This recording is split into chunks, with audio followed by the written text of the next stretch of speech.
Okay, this is us, this is me, this is Reality Check Live, Episode 2 on YouTube. I can tell you're all thrilled to no end. Starting now. Let's see here.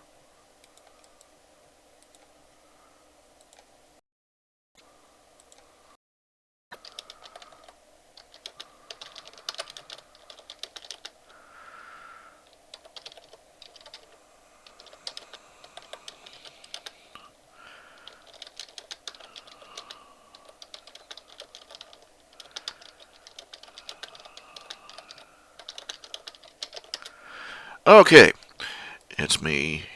It's my show. It's got no music in the background.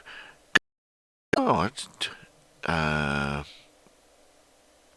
they got stuff here for adding music and effects and stuff after recording is done, but they don't have anything you can just do it live. So, basically, it means I've got no background music. It also means you can hear me breathing. It's really disturbing. I'm serious. You know all those little sounds you make. When you smack your lips or you swallow or you just breathe. I'm sitting here trying to breathe as shallowly as possible so that you can't pick it up because there's no background sound to cover it. Reason there's no background sound is because YouTube is a real pucker butt about music copyrights. And even though I've done this before, and even though I connected to explicitly public domain music channel, they freaked and yanked my video. So until I can figure out some way to put music on this live without them climbing up my rear end, this is it. You're stuck listening to me. Listening to my chew.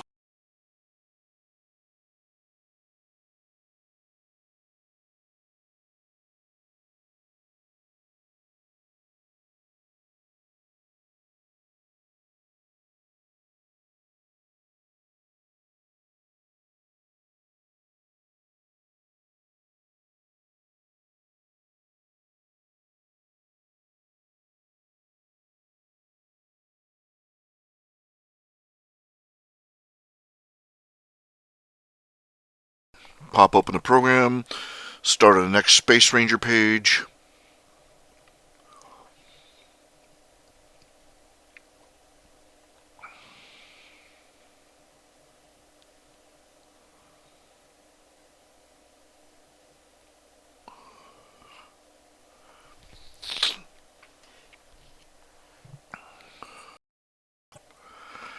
I know that you all are waiting for the next Tales of the Questor page. So am I. Um,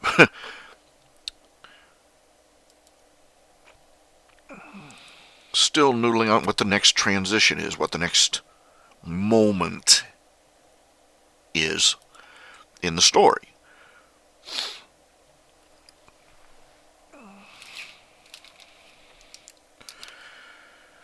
I bought a bunch of these little breakfast bars, great value fruit and grain breakfast bars. The idea was, that way I could have a little, have my little breakfast bar, and I wouldn't have to worry about fixing a bunch of stuff or trying to cook up a breakfast, and I'm munching them down like popcorn.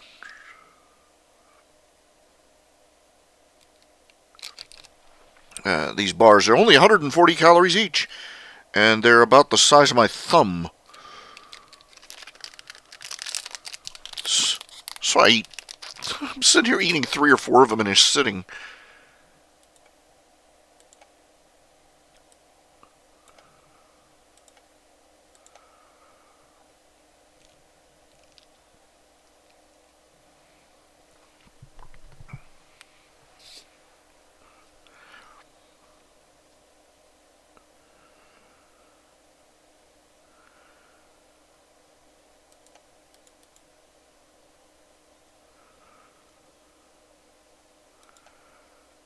Also got a bag of grapes here.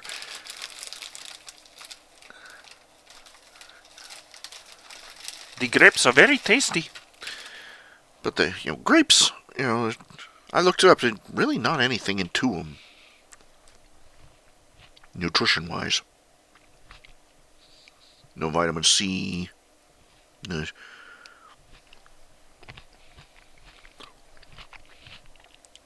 They're not very filling either. Lots of juice.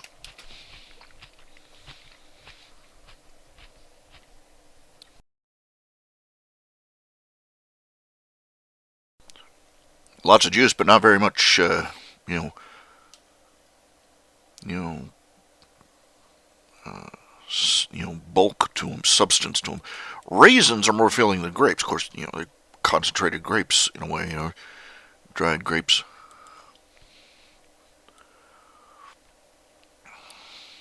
Dried grapes. That's a name that wouldn't market too well.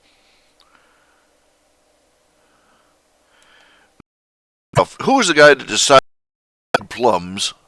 Now, dried plums sounds, luxurious. Um, you know, plums. Like plum pudding.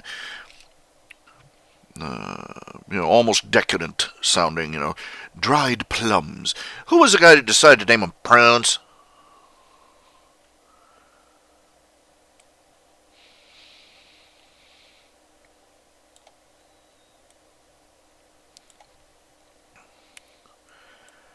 I look at the people who are in charge of advertising.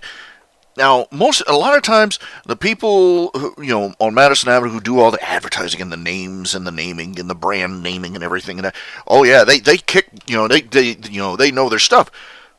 But man, when they screw up, they screw up big. Beg your pardon. That, now I mean, uh, just dumb things. Firefly is a good example. The TV show Firefly, or was the show Serenity or Firefly? The movie was Serenity. The TV show was Firefly. Anyway, if you've ever watched Firefly, you know it. But the people that were in charge of the promotional campaign before it went on the air. This is Firefly. It's sort of a gritty space western. A lot of humor, a lot of eccentric humor.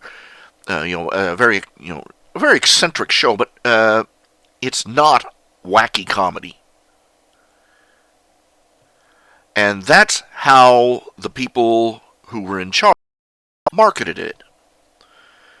They said Joss Whedon. He said he was sitting there, and they brought this in. Let's show you what we have, and they had a whole where it was all about wacky adventures in space. Yuck, yuck, and Joss was like, why?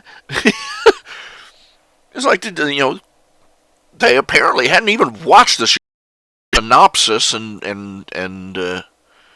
it was a disaster. I've said this before. The people who were in charge of it wanted it to die.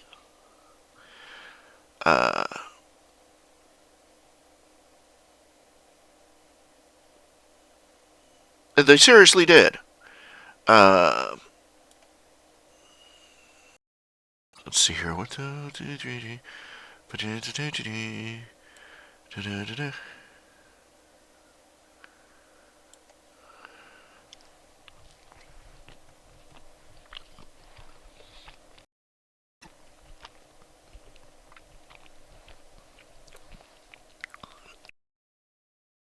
They wanted it to die, and they did their level best to do it. Apparently, there was some. From what I have heard, the scuttlebutt is that there was some executive in the upper ranks, female, with a big old stick up her butt and a chip on her shoulder, who took a hate on to Joss Whedon. He was apparently one of these feminist things where they decide that a man who made an entire TV franchise about a peppy blonde girl who kicks the crap out of vampires is somehow sexist and demeaning to women. And she set out, and apparently, from what I understand, she set out to destroy it. And she pushed buttons. She got, they shuffled around the time. They put it in the suicide slot, opposite shows that were wiping the floor. They showed the episodes out of order, and they just basically jerked them around. They didn't want it. They were convinced it was going to fail, and so they made sure it did. This is what Hollywood calls thinking.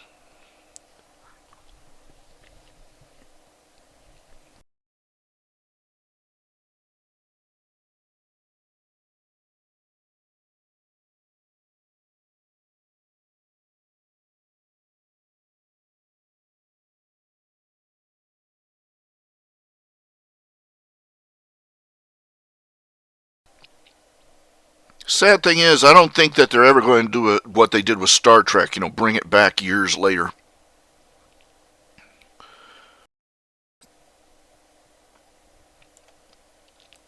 I really don't think I'd want to see it because, Star Trek versus Star Trek The Next Generation. I really don't want to see Firefly The Next Generation. You know what I'm saying? I do not want to see what mush-brained, limousine, liberal, space case thinking that they turn Firefly into. For all it was rough and had rough corners and certain questionable content, one of the characters being a prostitute, high-ranking geisha-style prostitute, and it was, it leaned far too right for their comfort. It was about people who were independent. It was about people who were in opposition to an overweening government. And the great big movie just rammed it right down everybody's throats that, as rough and dirty as the crew of the Firefly were, they were more human than the quote-unquote compassionate government that was trying to make people better.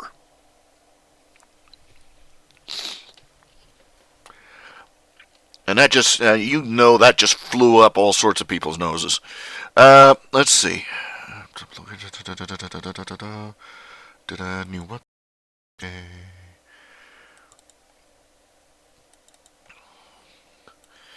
Got to pull up some images of.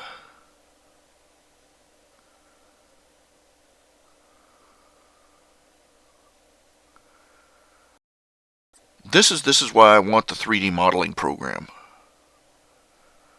so bad, because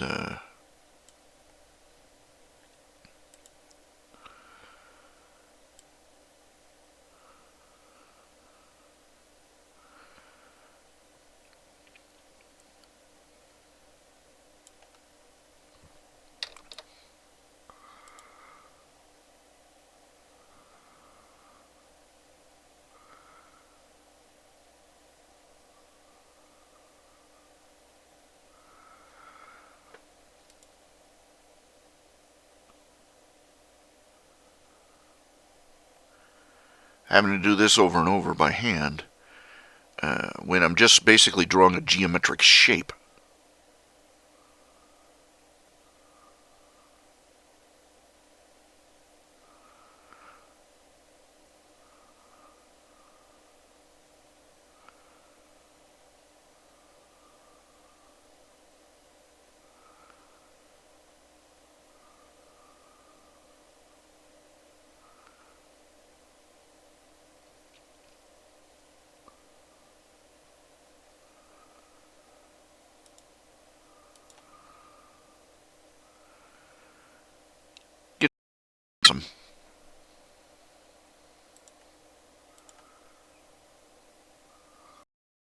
Okay, let's do a little experimenting here.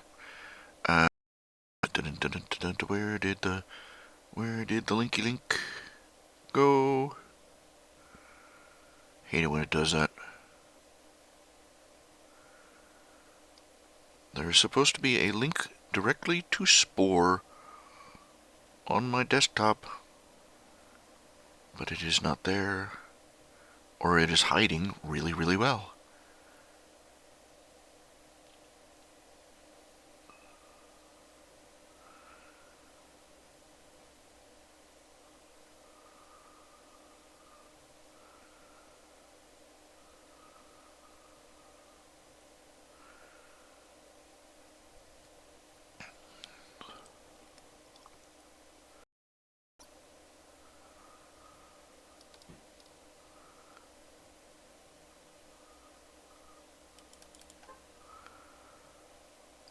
Here, let me pull this up.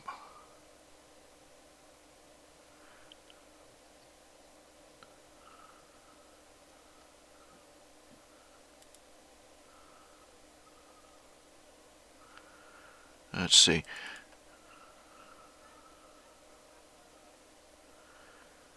It's spinning in circles here. It's really slowing down. Got a lot of stuff on it.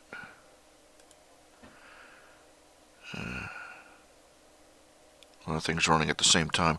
Okay, I'm going to drop out of IRC to try and save bandwidth here.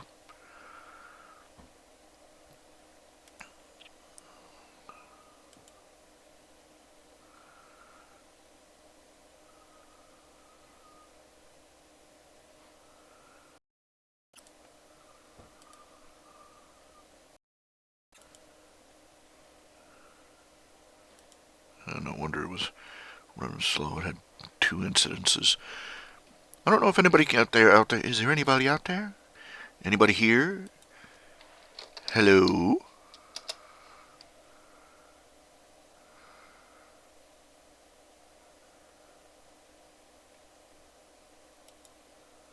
Okay.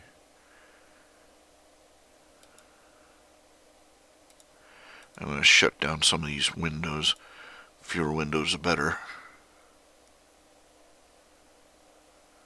Don't need to be clogging up the computer with all this stuff.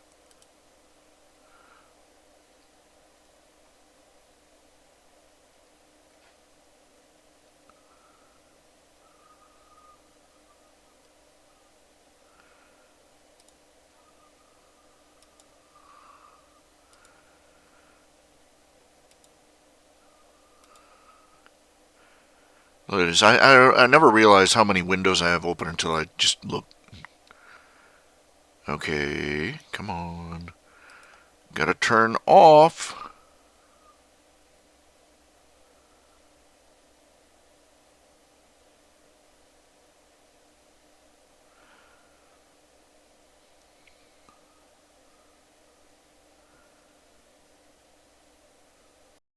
This is taking a second. I'm having to shut down a bunch of windows in my web browser. By the way, I use a program called Pale Moon. It's a freeware version of Firefox. Apparently, Firefox has started getting cozy with the DRM people, and people are kind of antsy about that. So people came out with a Blue Moon version. Blue Moon, from what my personal experience, it runs a little bit faster and a little bit cleaner than Firefox does. So there you go. But option there. Create.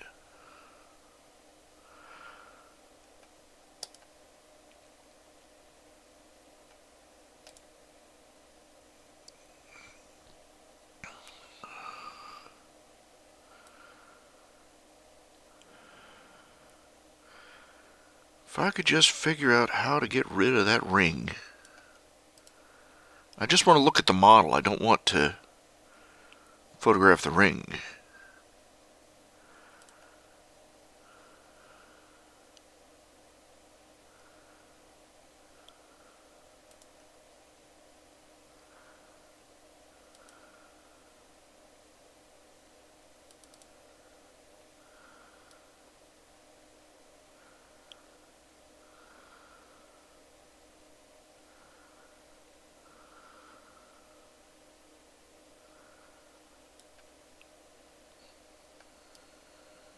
some reason it's tilted to the right a little bit. I don't know why.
So many questions, so many questions.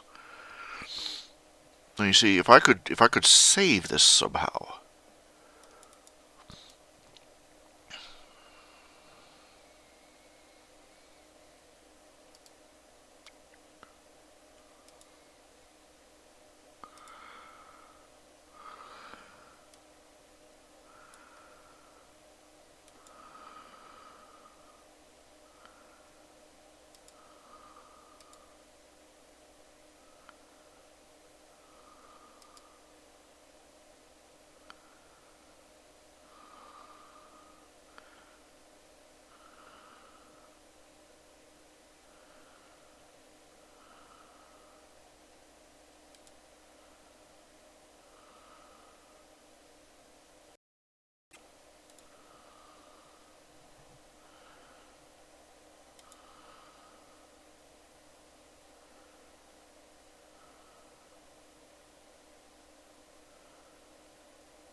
Okay, my creations.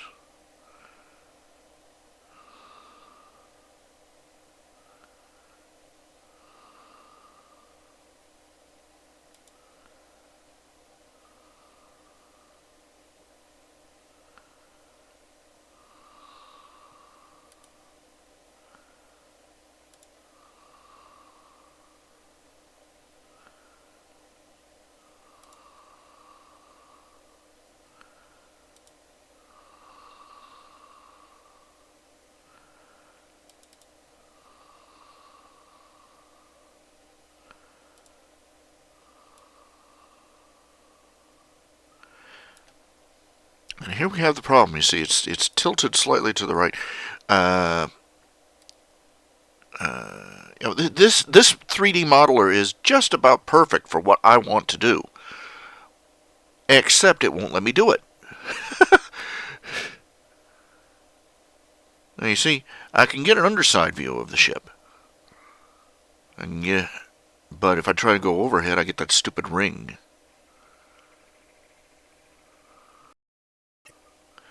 And it's also because it's also tilted slightly to the right. Well, yeah, not really, but there we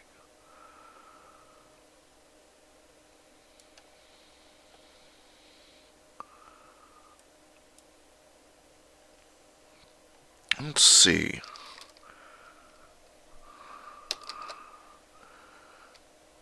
Let's see if I can't make use of that anyway. Let's see here.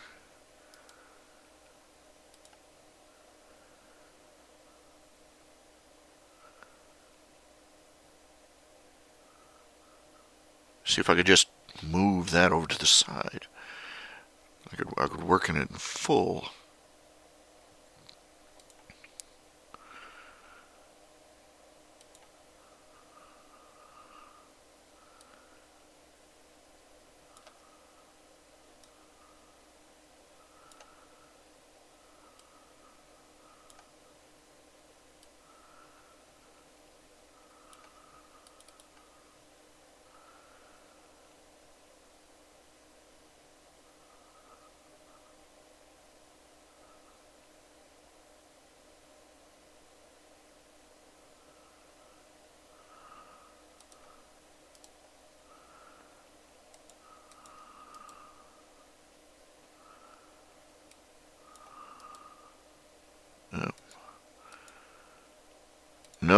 quick solutions, I guess.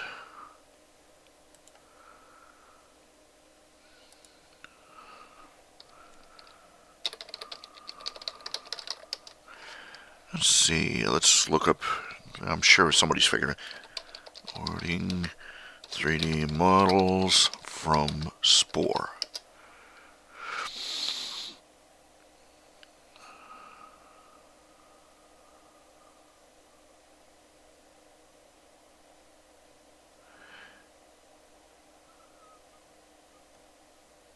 Haha! How to import Spore creations into 3D modeling programs such as 3ds Max. La di da di da da.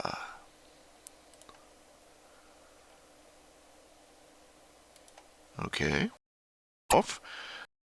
Look up later.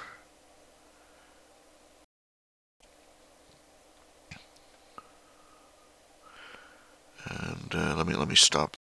Stop. We're not going to watch that now.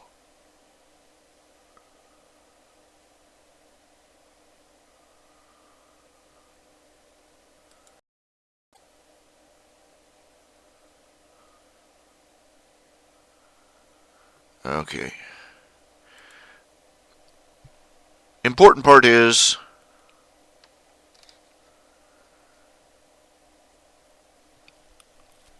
it can be done. That's what I needed to know.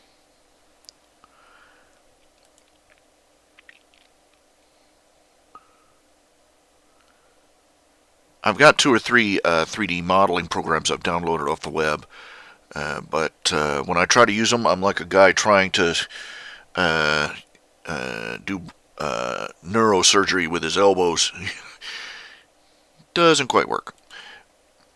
No. Okay.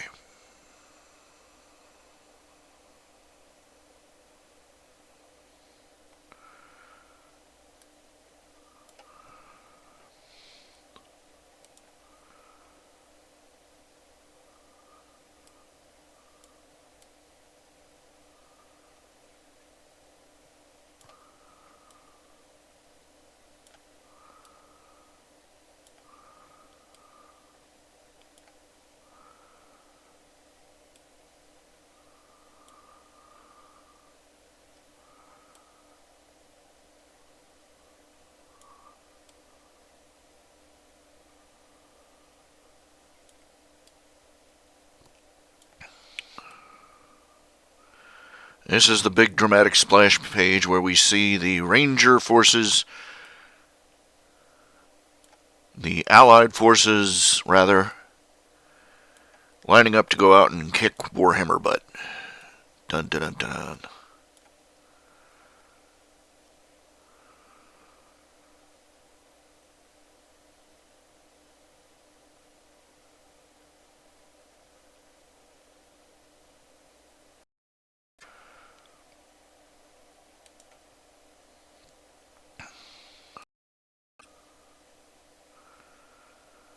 Oh, actually,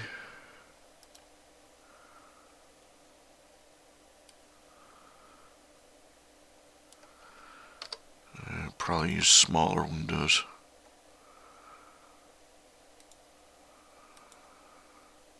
Just, yeah,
going to be in new Space Ranger vessel. This is the Thunderball. Let's see if I have the reference image. Let's see.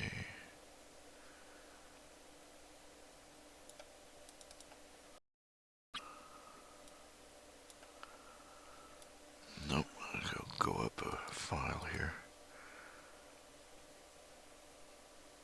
There we go.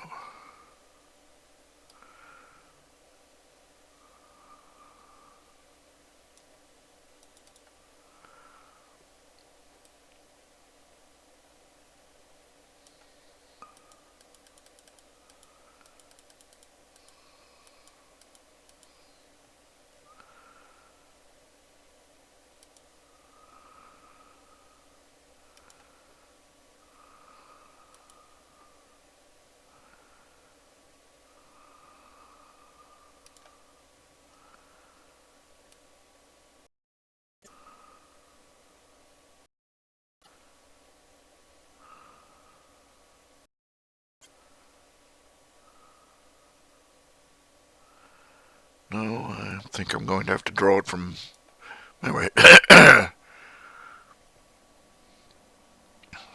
Not that it matters much, it's basically a sphere.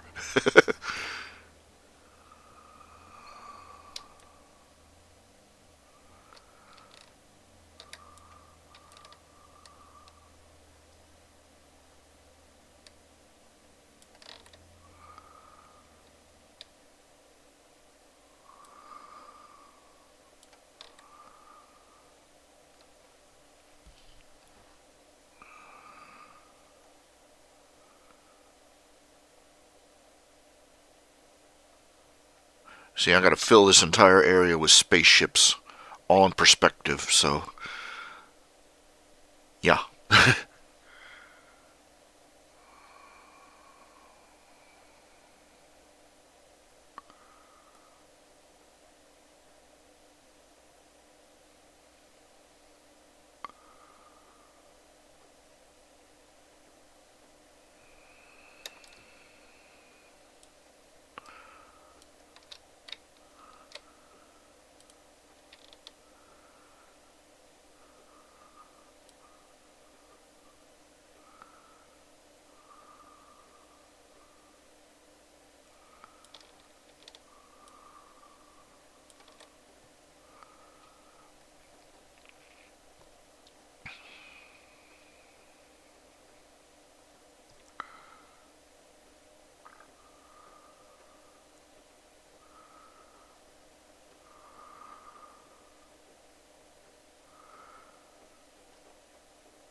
Let's see here.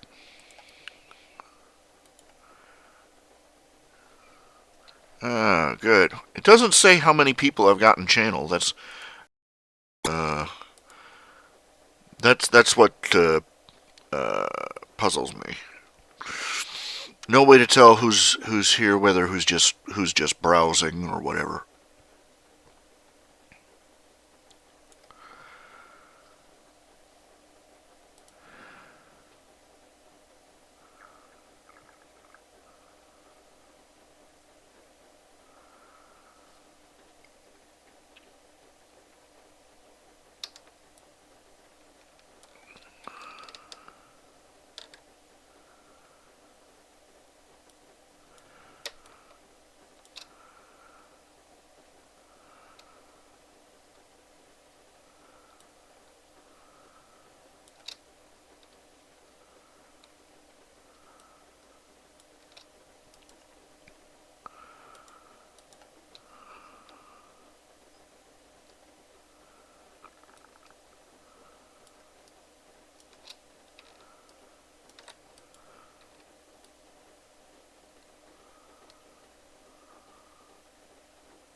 is going to be rather confusing to some people.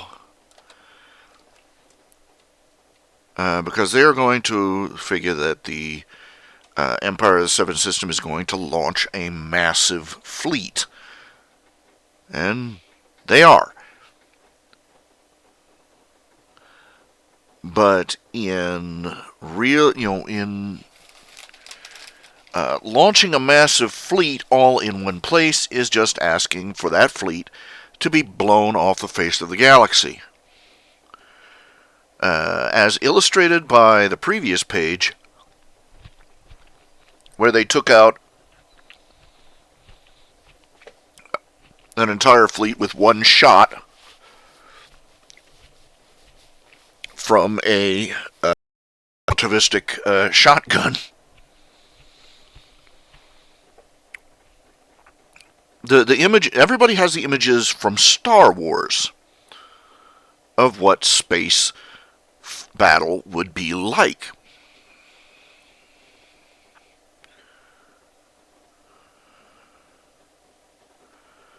And nothing could be further from the truth.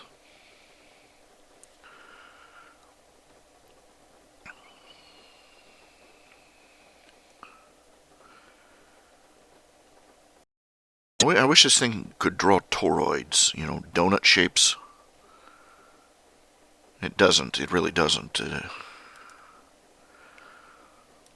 have to get really clever and tricky with it to get it to do it. Undo.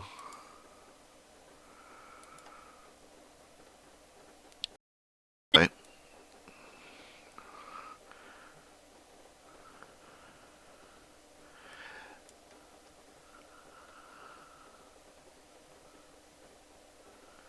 It's more than just the fact that the spaceships wouldn't be swooping around like airplanes.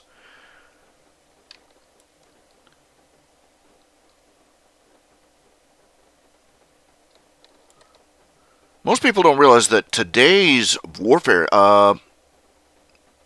example,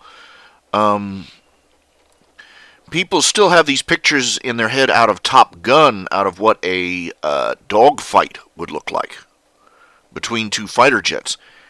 Not even close. Today, basically put,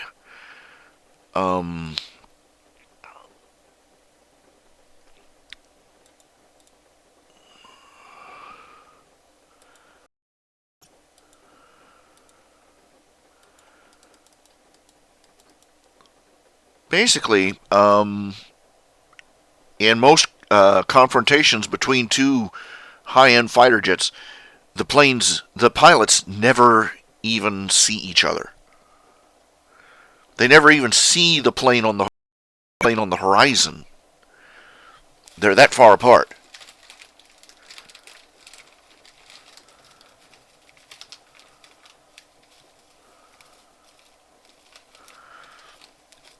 You never even see the one that gets you in this world.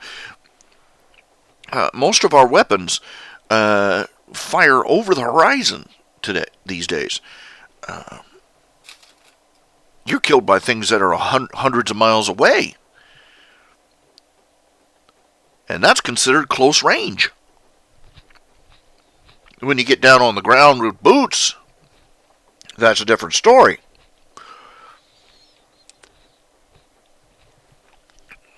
But in aerial combat, no.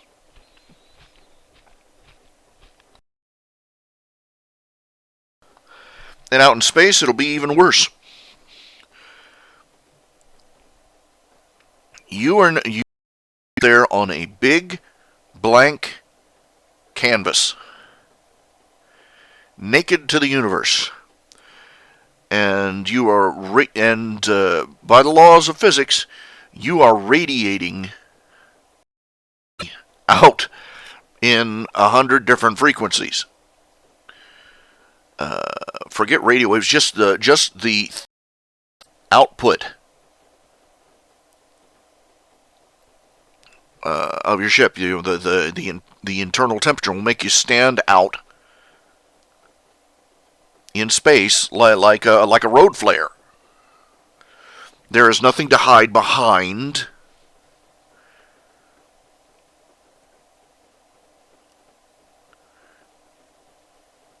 There is nothing to dodge around. Any shot is pretty much, in deep space, much straight line.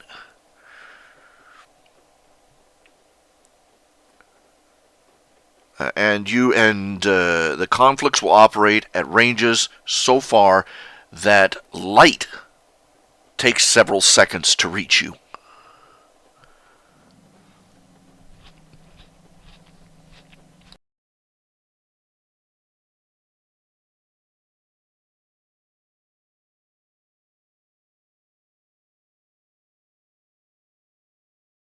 In many ways, it would have many things more in common with submarine warfare than with World War II dogfighters.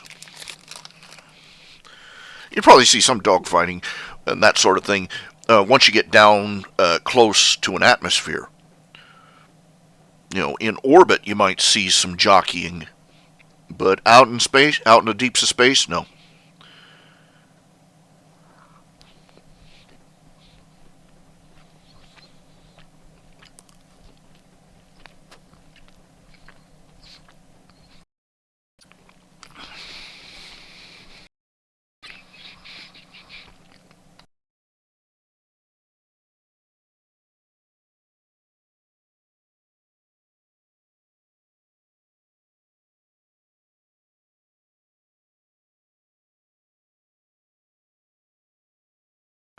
So those big swarming fleets of battleships that look so cool on Star Wars, no.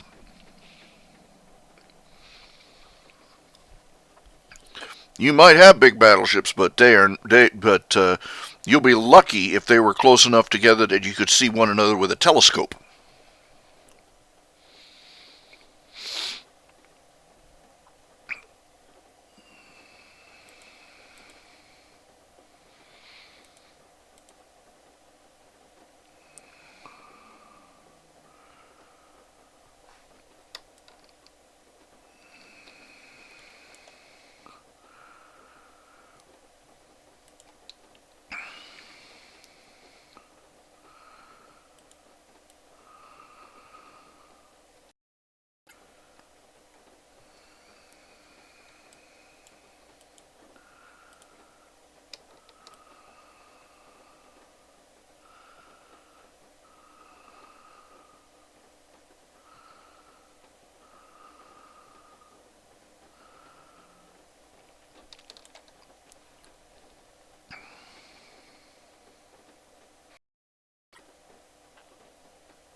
It's the same sort of thinking that got the British shot to pieces when they went up against the American revolutionaries.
I seriously want some pretzels right now. Okay, let's see here. Who all's in channel? Who all's in the chat room? Who all's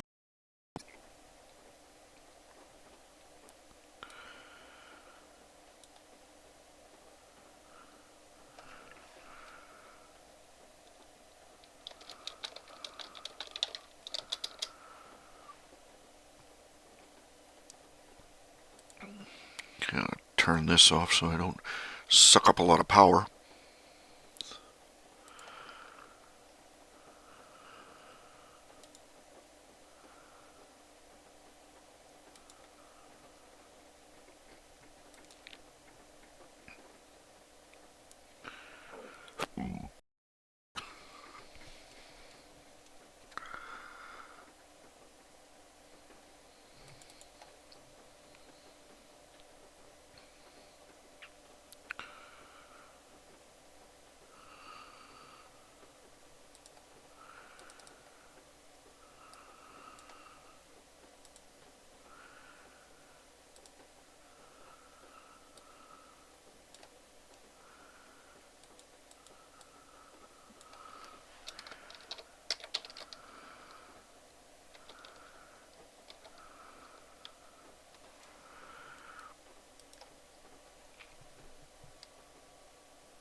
Well, I'm going with the idea that it's now inherited.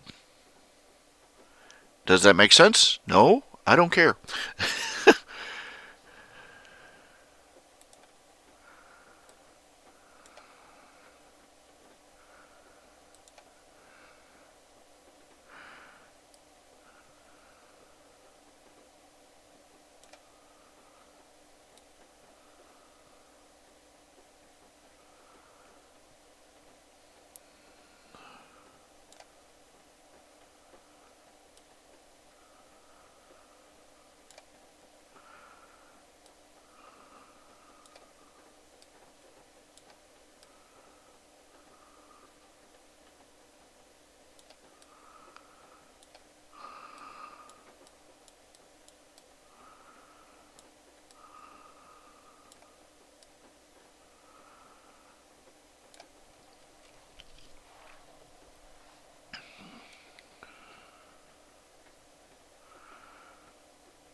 Save.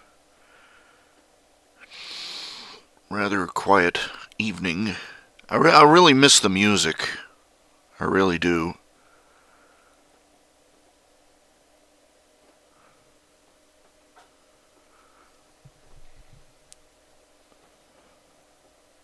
I don't know how much I should tell you about the up and coming. I don't want to do any spoil. I don't want to over spoiler it.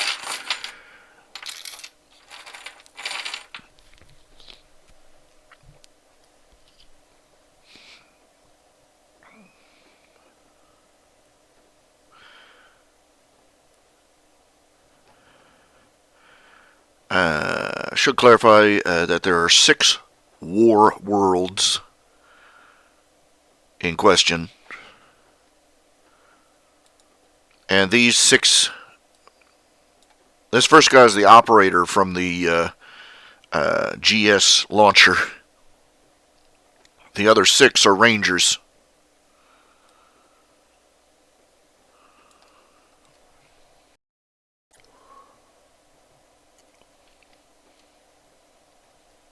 So while the rest of the armada is out uh, ripping stuff up and dealing with the battle fleets,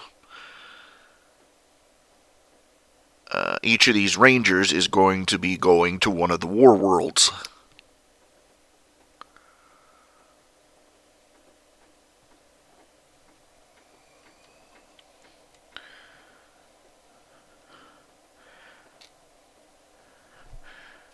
Because they've determined that not only are all the fleets,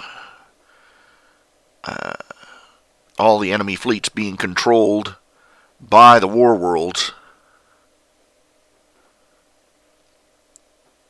by goal broadcast line, but they are all interconnected and communicating with each other. So whoever's running the shooting match out there,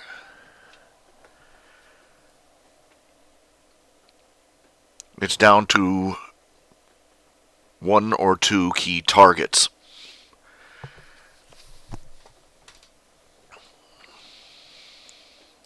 That's right, one of these guys is going to be killing the emperor of the Imperium of Man. Okay, I will be right back. I've got to run. I really wish I had music right now because I've got to run to the bathroom. Sitting here staring at my screen is, but I'll be right back.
And I am back.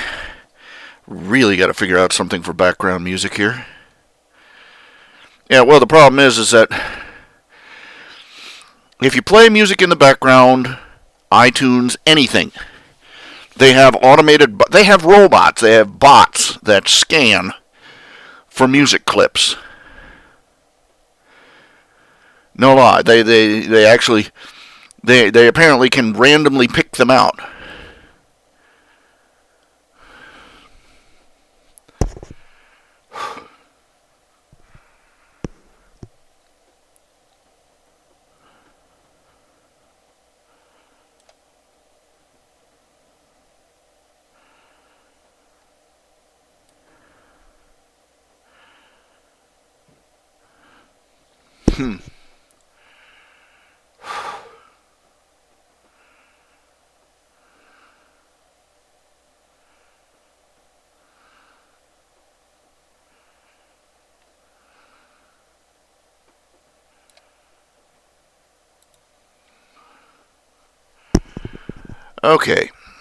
Okay, we just this is a very rough start to trying to do a YouTube show. Let me tell you this.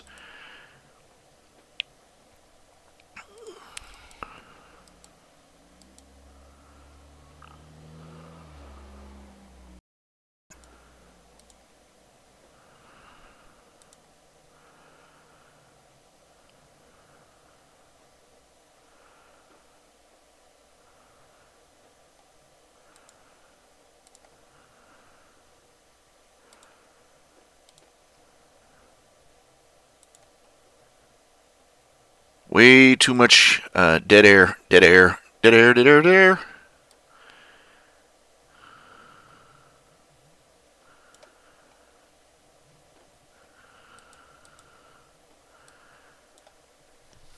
I can hear the squeak of the extension of the cable on my headphones, and I can hear myself breathing. It's really, really getting bad here. Gotta find some way. They've got clip music you can add to your videos. Here free. On YouTube. But the problem is that you can only add it after the recording is made. I haven't figured out how you're supposed to put music on a live stream. Wouldn't surprise me in the least if it was little Toad with issues with me, who got my last video, video with music on it, kicked. That's the wonderful thing about the system, as I like to call it.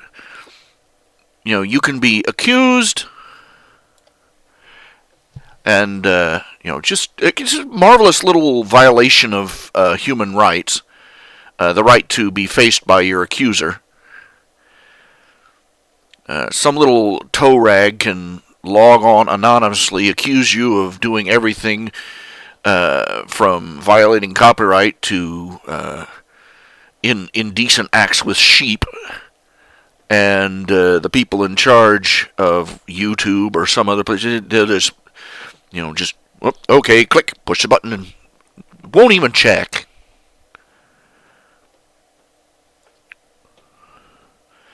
And the little troll goes their way, laughing up their little sleeve. And you sit at home, silently, calmly plotting a homicide. Let's see.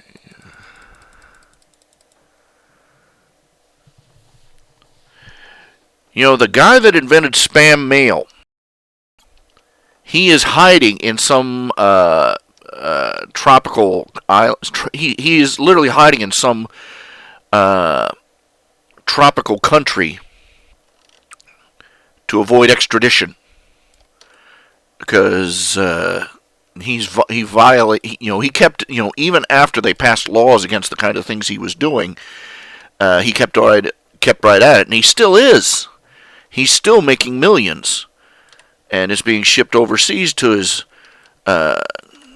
internet destroying carcass. Doesn't that make you feel warm and fuzzy? He's hiding out in a country where they don't have any extradition treaties with, you know, the civilized world. I would be terrified if I was the guy who invented spam mail, I would be terrified to go anywhere that they had internet connection, because there would be people lined up to kill me with their bare hands.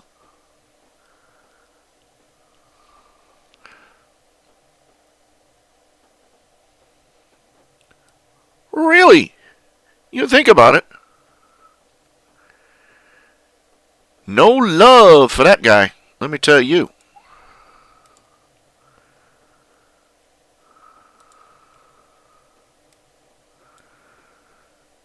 If they ever catch him, people will be burning him in effigy outside the courtroom. He is, that man has cost literally millions and millions of dollars to the rest of civilization. Seriously, this is the estimate after all the damage that his invention has caused.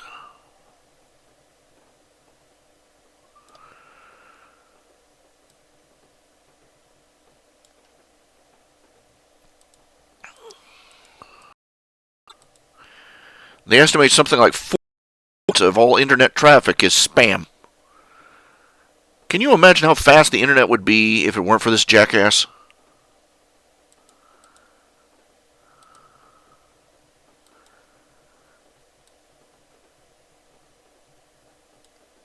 If they catch him in Silicon Valley, they're going to bring back hanging in California, let me tell you.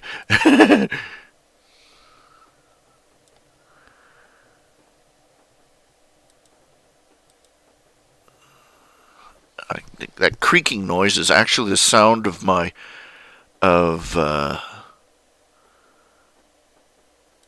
the cord on my headset moving around. That's how quiet it is in here.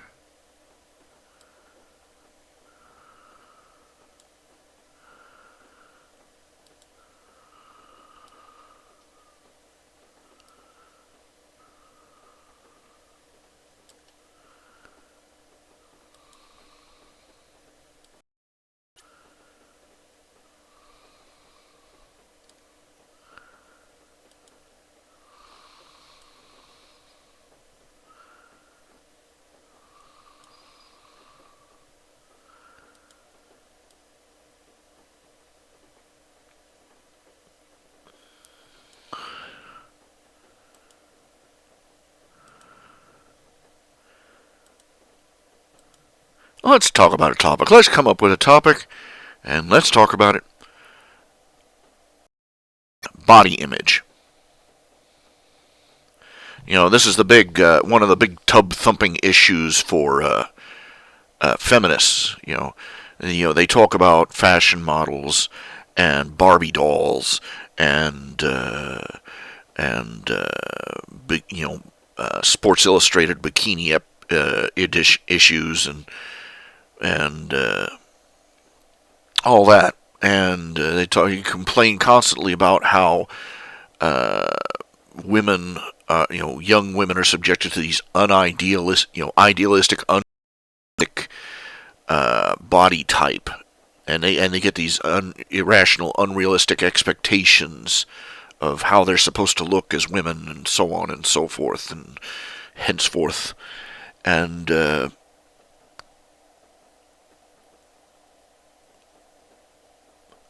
they act as if it's a joke. You suggest that this is applicable to men too. And they go, oh, ha ha ha ha, you don't know what it's like. The usual sympathy you get from I love how feminists are supposed to be all about equality, but when it comes to talking about equal treatment for men, they suddenly go deaf, blind, dumb, and retarded.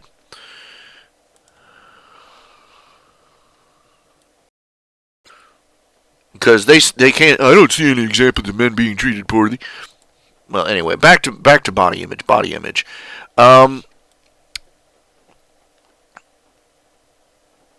You don't really realize, it's not just that men are expected to, to be muscular and athletic and strong. They found out the body types. You'll notice that just about every movie, every action movie, there will be a shirtless scene with the male lead, and every last one of them has ripped abs. Chiseled, look like they were carved out of granite, right? What they don't tell you is that in order to get those scenes, those actors literally have to just about murder themselves to do it. They don't just have to exercise for a few months. They literally have to, exercise right before that in order to get the blood pumping and to get that pumped up and chiseled look. They have to dehydrate themselves. These bodybuilders, they do that for these shows. That when you see those guys standing up on the stage flexing, hey, with the oil on them and everything, they are at their weakest because they will have starved themselves for several days prior to the shoot, and they will have dehydrated themselves in order to get that cut look. Take laxatives to dehydrate themselves faster. No lie, no exaggeration. This is actually what they do. These actors do the same thing right before they film a scene.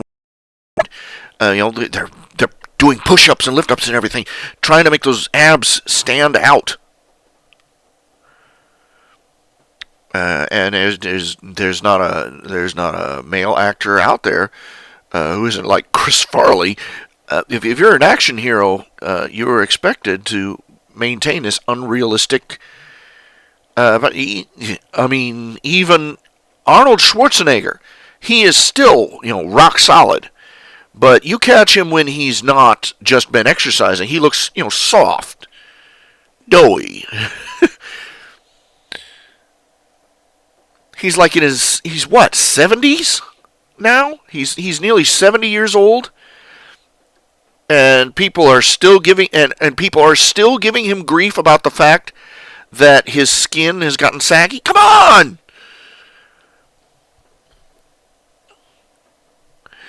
Anyway, these weightlifters. The interesting thing is here. Let me see here. Let me pull it up. Let's see. Facebook is the fastest way.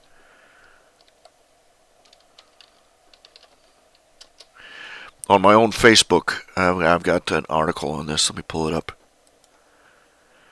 What most people don't realize is that body sculpting thing, the bodybuilder look, is not a strong man's build. It's not. Oh, there's they got nice strong arms and legs and stuff, but here we go.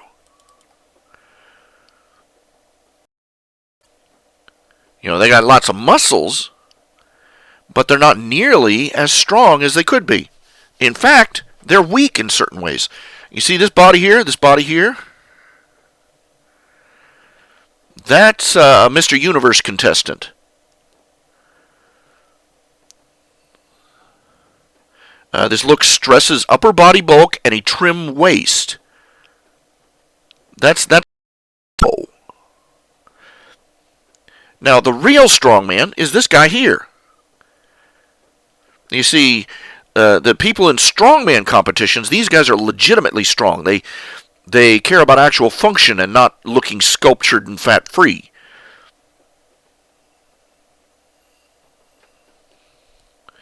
They have very thick waists because of all the core muscles right through the torso are developed. And that's very necessary because that prevents spinal damage and herniations during heavy lifting. This guy This stump of a guy could take this guy and fold him in half like an origami sculpture. But everybody expects this. I mean, turn on just you ever watch Justice League? Justice League, the cartoon. Let's pull this up. Images.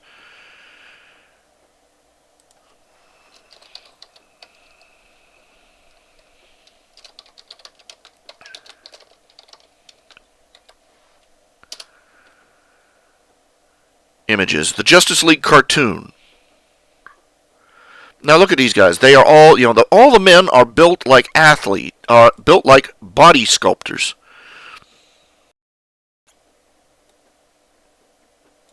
See? Narrow trim waist, broad shoulders, and they are also unrealistically tall.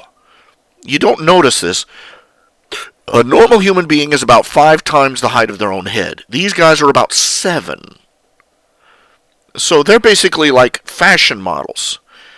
The fashion models you see on the stage, they could be basketball stars. They are disproportionately tall and like unrealistically. Most of them are like 7 feet tall. But these guys are a whole new definition of unrealistic. This is actually an unhealthy build. This over here, Wonder Woman, that's healthy, fairly healthy. But this here, with saran wrap skin and skinny little waist with great big huge shoulders, that's not how we're built. That's not how we're supposed to be built. It's all these young girls are starving themselves to death, and the young men are out there doing the exact same thing for this, and worse, they're putting themselves at risk of serious physical injury. I've had a hernia; it's no laughing matter. Justice League, now for a real. Now here, let's look at the cartoon Justice League Unlimited.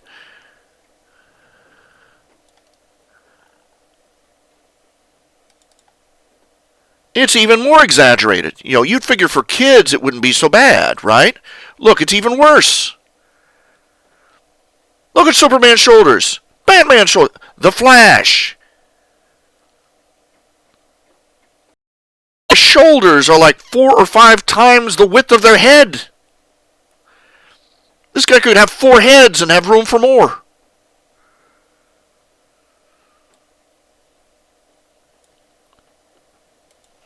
Look at. Okay, Green Arrow is not Superman. He's not. Let's face that. But look at him.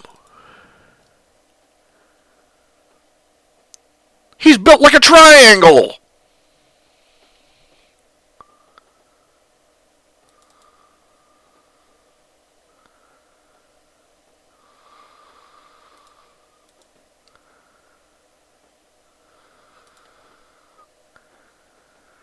I remember seeing it. I think, good grief! Yeah, I'm sure that the bow and arrow builds up the pecs and the shoulders, but that's ridiculous.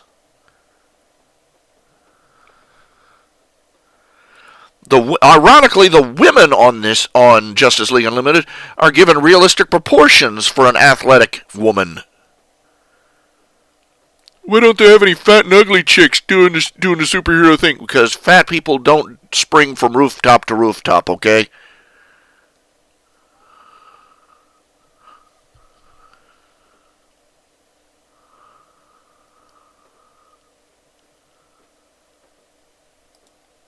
Seriously.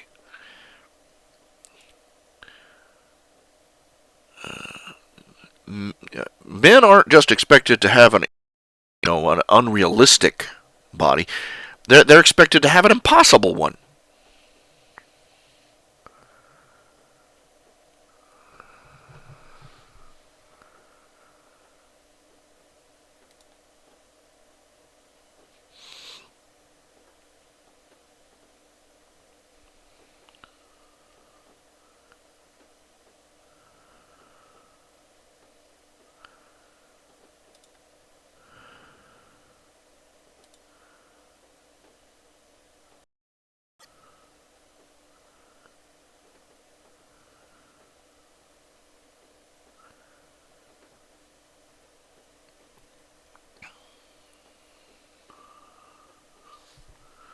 Yeah, it's really, you know.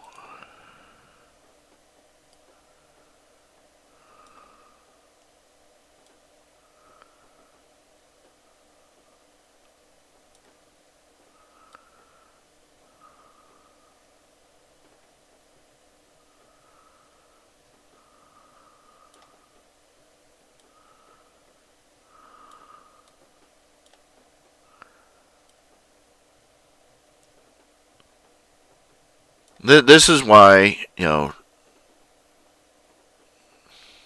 it just bugs me, okay, that women's issues are treated like the beginning and the end of the meaning of existence, but men's issues are treated like a sitcom joke.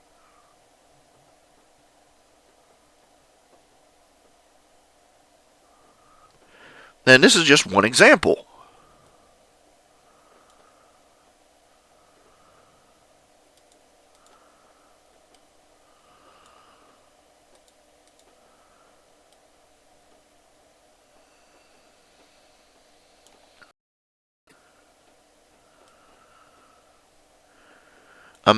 A strong man who is built like a strong man will be regarded in our culture as unattractive. Why?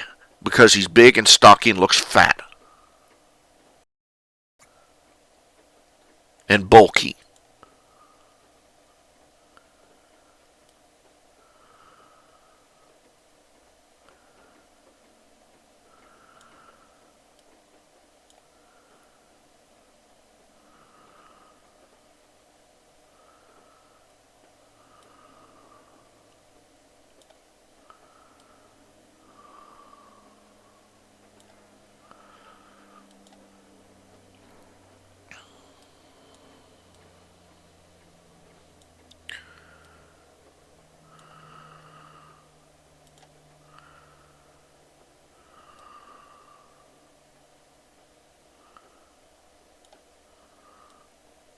You will never see a strong man on the cover of Sports Illustrated.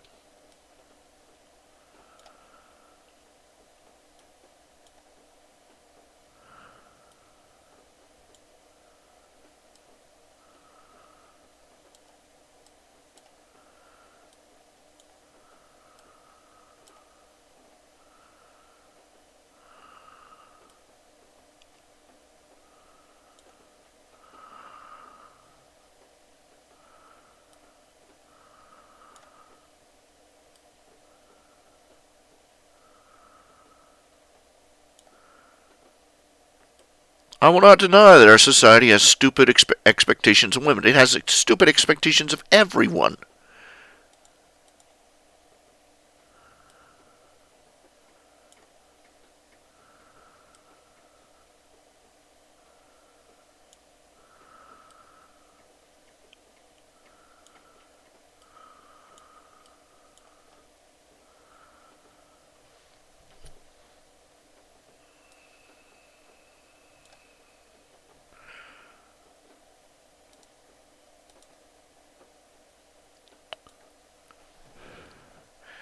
The problem is that women blame men. Women blame men for the unrealistic expectations. The unrealistic body image issue. No, no, no, no. No, it's not men. Have you ever seen women together? Women do not dress for men. They dress for other women. They do. The first thing every woman in a room does when a new woman walks into the room is they size her up from her shoes to her hat.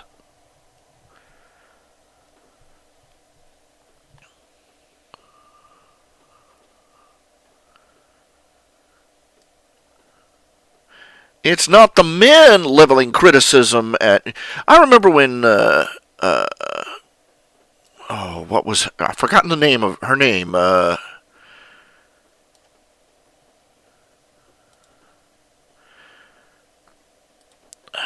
was her name? Teeny. Yeah, she's one of these pop. Well, she was big just about a decade ago. That's how fast time changes. But what was her name? She sang "Genie in a Bottle." Genie in a Bottle. Hit Me, Baby, One More Time. Britney Spears.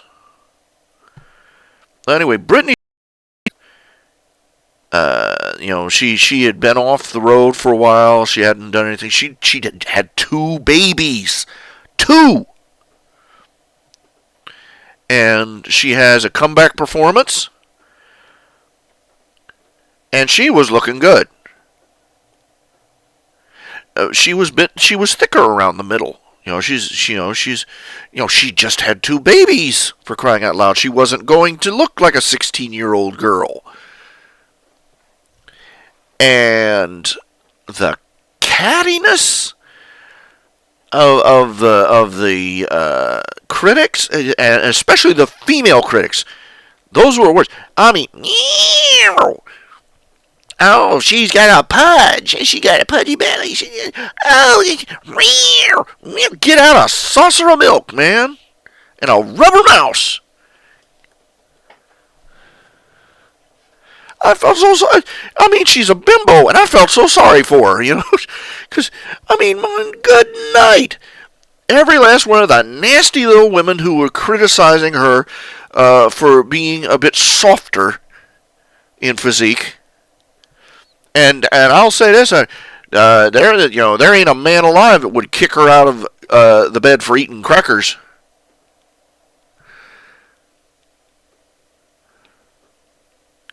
She's a good-looking woman, and these nasty catty people because she had a couple extra pounds, which she needed. You get a little older, you need a little more padding. You can't spend the rest of your life looking like a 16-year-old stick.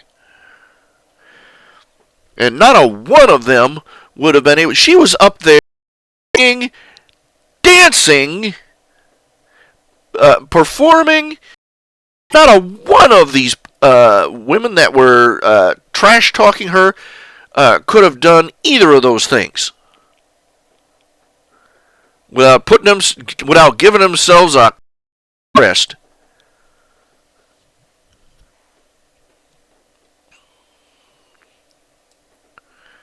It's not men making these ridiculous expectations of women. It's women.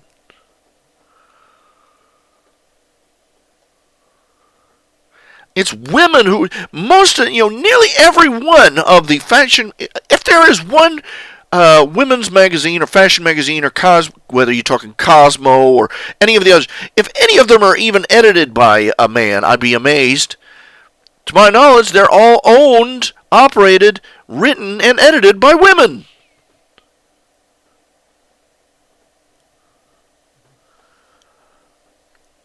Men didn't have a thing to do with it.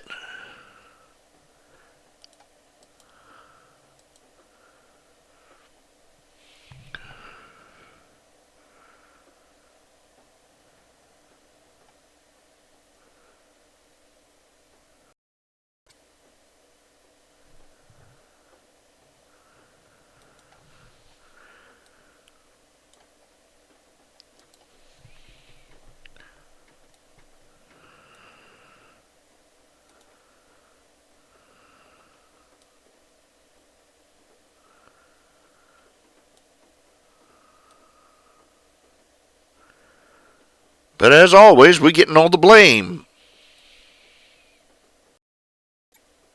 Make a man tired,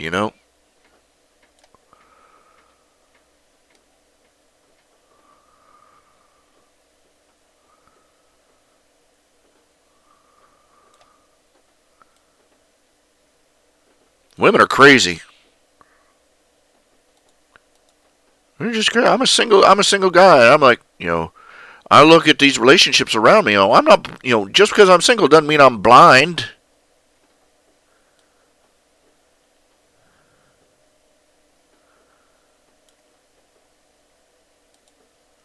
I hear about these men. Their wife has a dream that he's cheating on her.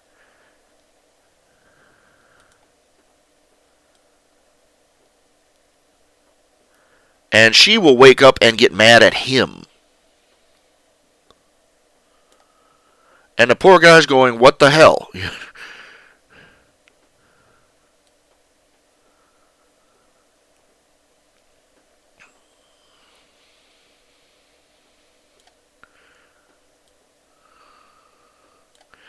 You got women. My mom does this to my dad. If he has something she doesn't like, or if she doesn't, she treats his stuff like crap. I mean, he used to have when I was just a baby, he had a telescope. I mean, an expensive model. Several $100s back in the 70s. So you know how much a couple $100 was. And she threw it out. She threw it in the trash. He had collections of antique books. She threw them around like they were TV guides. Just that story over and over and over. If it wasn't something she valued,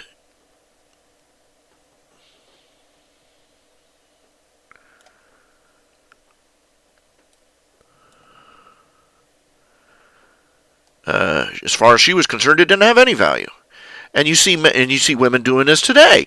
They get mad at their boyfriends. No, they'll take a $50 video game and smash it because he wasn't paying enough attention to her. Oh yeah, I'm dying to get into a relationship. You know what I'm saying?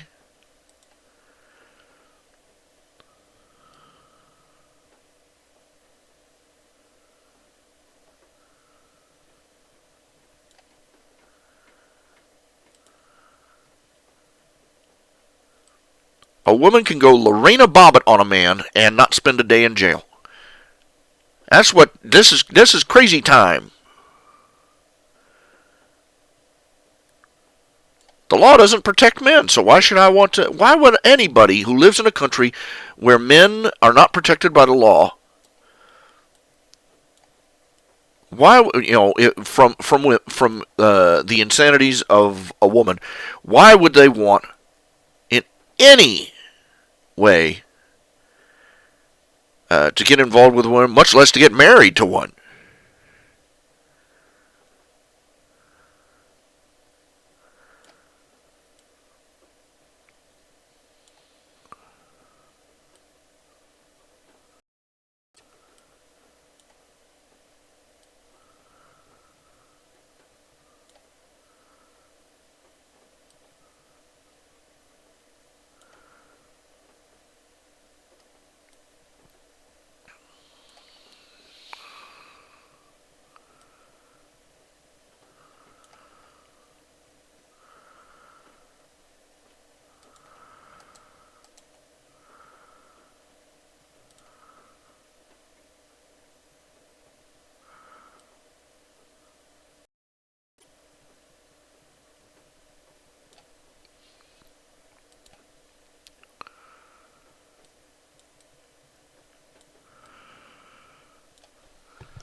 Because women can be as crazy, they can be as monkey poo crazy as they want to be. And our society, well, whatever. A woman can cut a man's Johnson off and throw it out the window of a car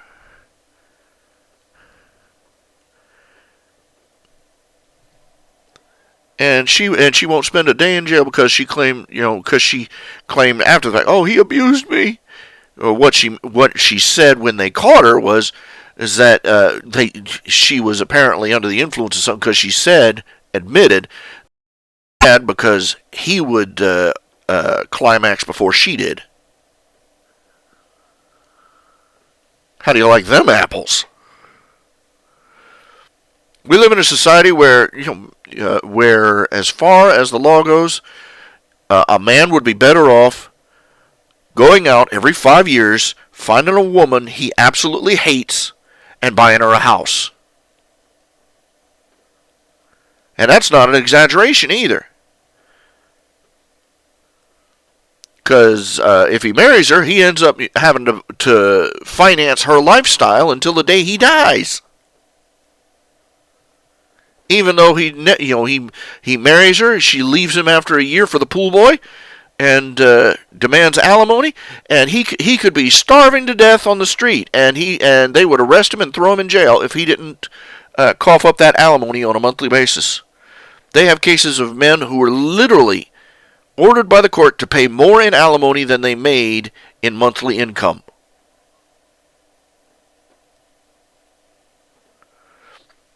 I'm of a mind, if you apply for divorce, if you want divorce, then you take everything that goes with it, including doing without.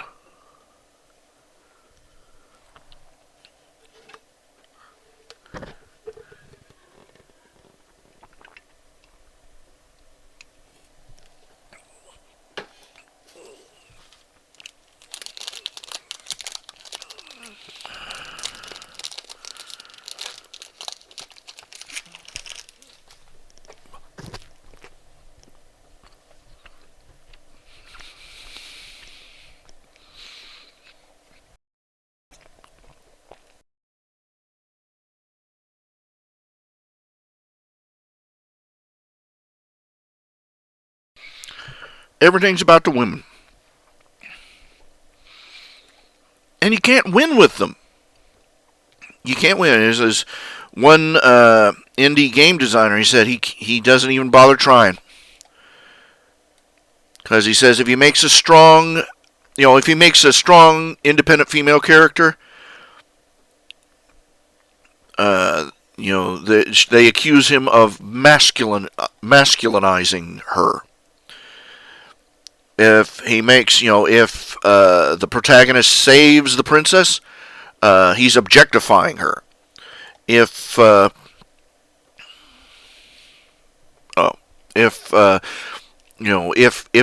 she can fight, it's brutalizing, and no matter how he portrays the female in the feminists as demeaning to women. And this is the big key to understand. Feminists don't make anything; they steal it. Long they see men doing something, enjoying it, and they get mad because it isn't them.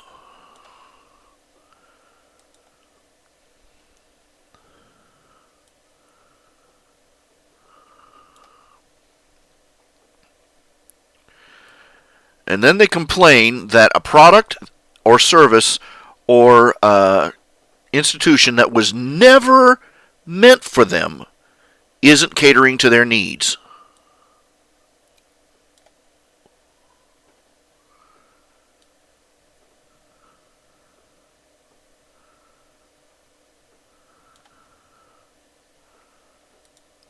You don't see men doing this.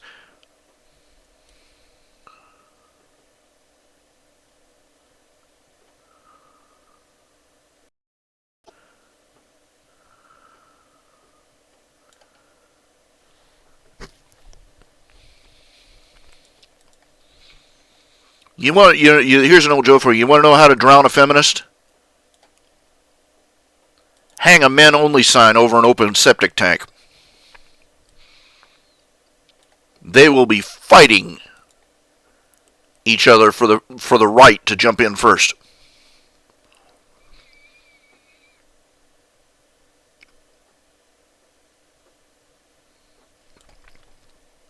I don't seem bitter, do I?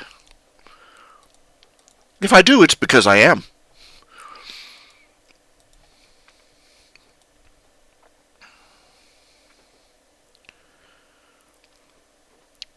We live in crazy times where people who enjoy privileges, ridiculous privileges, legalized privileges based on their gender or their skin color or even on their sexual preferences,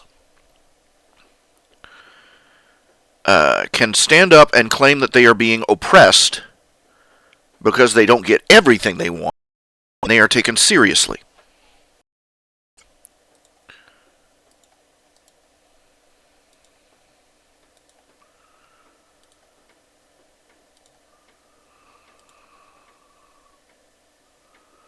Meanwhile, people who are really being screwed over can't get any representation or even a minute's time at the podium.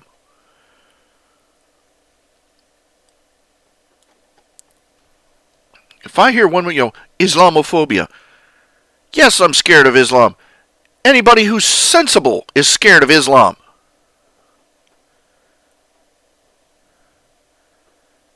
When you have umpty million people who subscribe to a religion that says kill the infidel, and a infidel is you, oh heck yeah!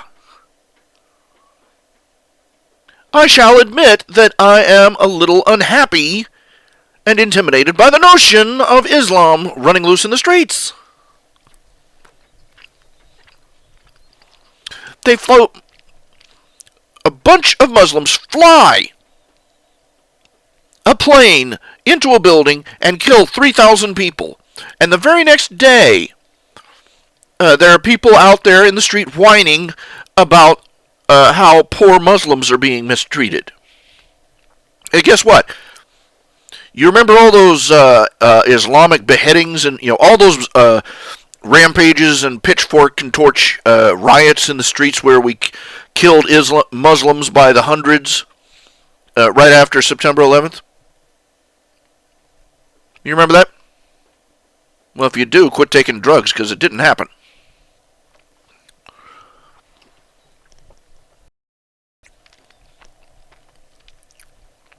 We got Muslims around the world lopping the heads off of Christians, and over here, in a Christian country, the worst they get is some funny looks. And we're supposed to weep copious crocodile tears over the fact that they get funny looks when they climb into an airplane going, Allahu Akbar. Right after a lunatic dressed just like that blew it out of the sky.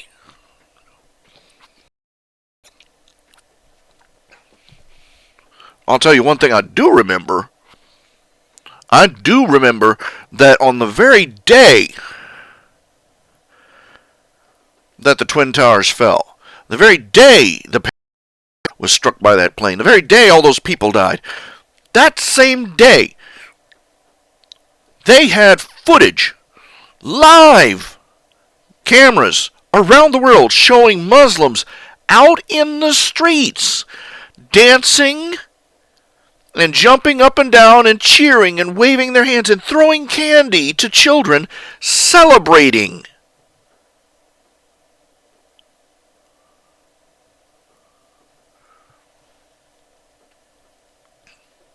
And that's not an exaggeration. That's exactly what they were doing. They were out there praising Allah for the slaughter of helpless, innocent American people.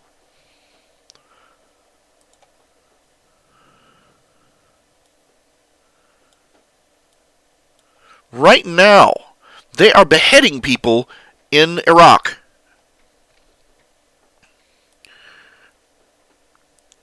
Frick Iraq! They're beheading them in Oklahoma! But we're not supposed to say anything. We're not supposed to, we're supposed to pass that off as workplace violence. Now, where I come from, workplace violence is when you get in a fist fight with the boss because he just fired you. That's workplace violence. This is a beheading by a Muslim fanatic.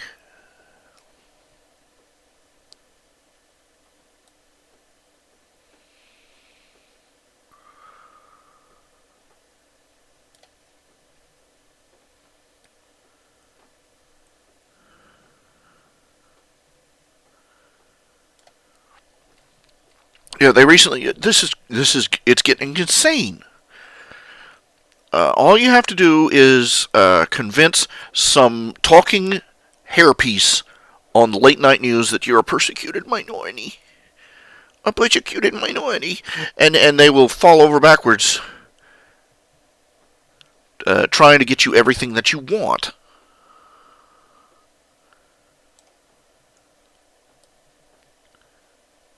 Our politicians are more afraid of the press than they are of the people that want to destroy this country.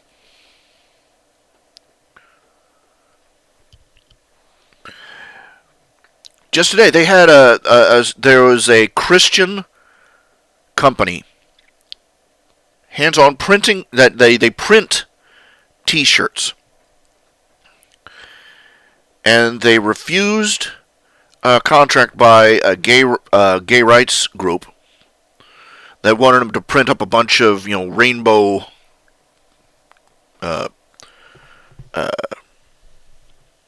T-shirts for one of their little promotionals. And they said, no, we don't want this contract. And the courts have ordered them. They're being forced to print the T-shirts, and furthermore are being forced to take sensitivity training.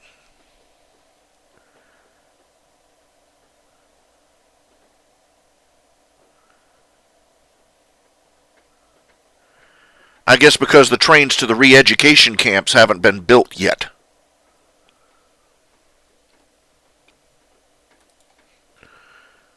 They couldn't walk down the street and find another that couple that owned a bakery did not want to take a contract from a gay couple.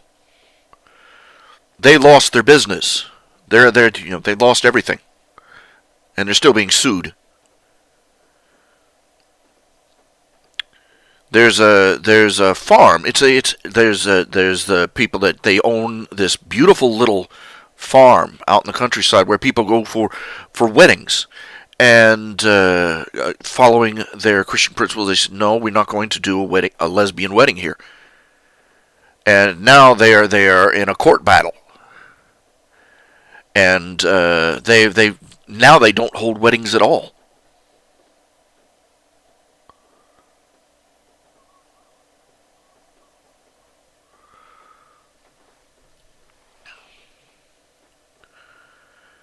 You see, this is the thing. You can't. People don't understand something here. Is that this is a violation of a human right, the right to freedom of association, a right recognized in the Constitution. Freedom of association. That means you are allowed to associate with who you want to, and to not associate with who you do not want to. It goes both ways. And you're allowed to associate with and not associate with whoever you choose, regardless of if anybody else thinks that it disagrees with your choice or your reason. You do not you do not need to have a reason to exercise a right. And you do not need to justify of that right to anyone. That's why it's called a right, not a privilege. But that's been forgotten. And what I'm going to say next is considered blasphemy in the public forum. But this right, this inalienable human right to freedom of association, to associate with, to buy, trade, and engage in discourse with anybody you choose, goes both ways. That right was lost to the American people in the 1960s with the Civil Rights Movement.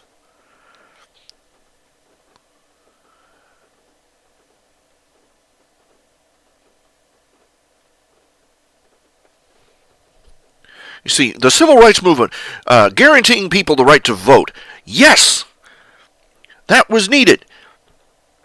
Guaranteeing people equal representation before the law, regardless of their creed, color, etc. Yes. Equal access to the services of the government, including public schools. Yes, public schools, I don't think we should have them at all, but if we've got them, everybody should be allowed to get to them. But where they went off the rails was when they decided that they had the right to force private businesses and organizations, when they decided they had a right to force private businesses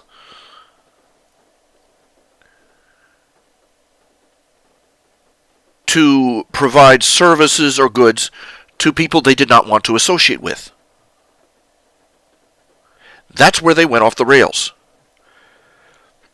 And I'm sure whoever's listening to this is thinking, wait, Ralph, you're saying that that bigots should have the right to refuse people service because they're black or because they're Jews?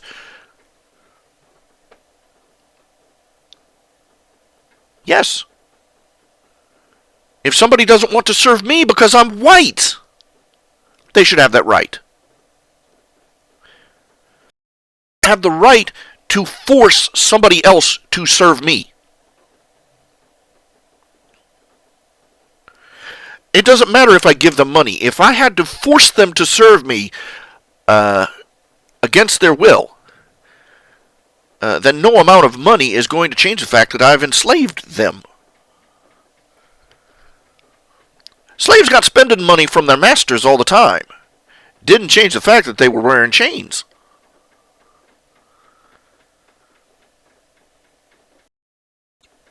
Coerce, no matter if you force your money on somebody and then force them to do something for you, being forced. They're also being robbed because you're making them do something for you for less than the price set themselves.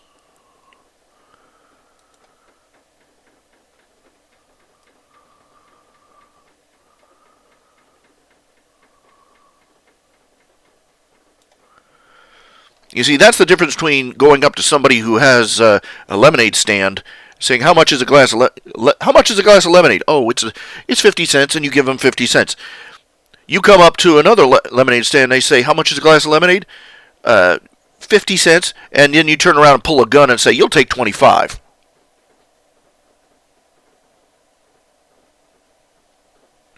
And, "Oh, but I paid them 25 cents."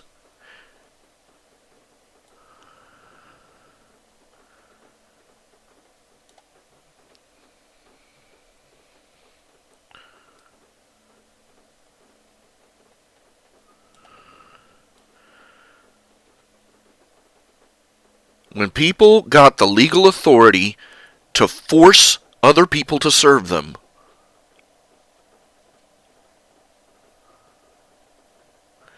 every good thing that came out of the civil rights movement was effectively undone.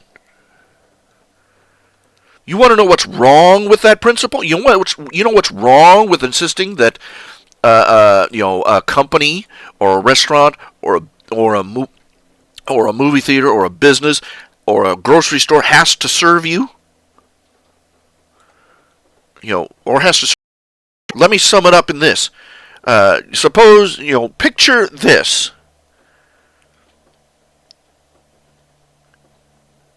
Picture somebody, a company owned by a black family. And a bunch of skinheads come in and demand that this restaurant cater their next racist rally.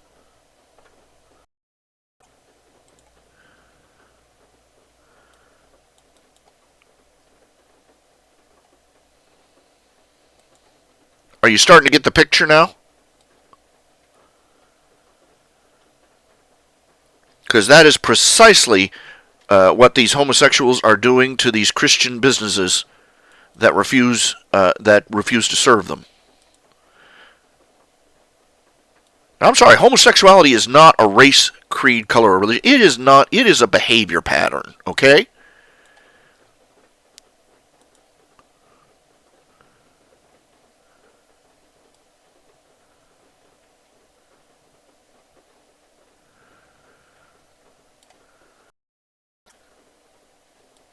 If you cannot judge somebody according to your opinion of their behavior, then all ethical judgment and rationality is out the window. Yes, people have the right to judge you by how you behave sexually, because it's behavior. You judge people's temper by by how violent they are. You judge their laziness by how little they work. You judge everything. You judge people according to their actions. And if you are not allowed to judge people according to their actions, then society has no way at all to maintain cohesion. Because, a thief can stand up. How dare you judge me? How dare you judge me for stealing other people's stuff, you bigot? That's irrational, isn't it?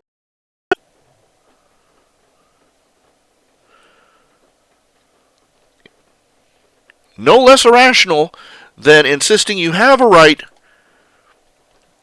to force somebody else to serve you.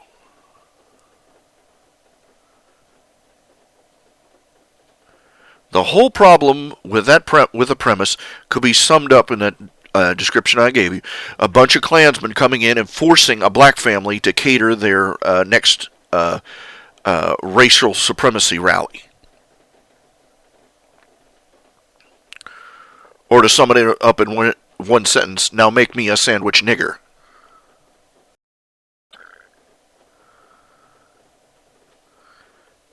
Did that shock you? I hope it shocked you. It might mean you start paying attention.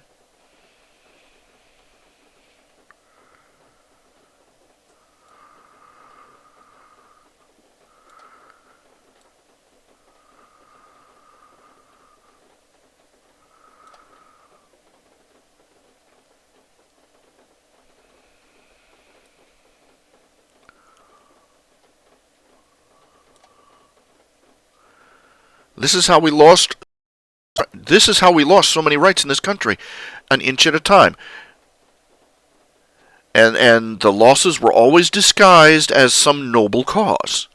It's terrible. Yes, it's terrible when a businessman refuses to serve somebody because of some stupid reason, like he doesn't like their skin color or their religion. But guess what?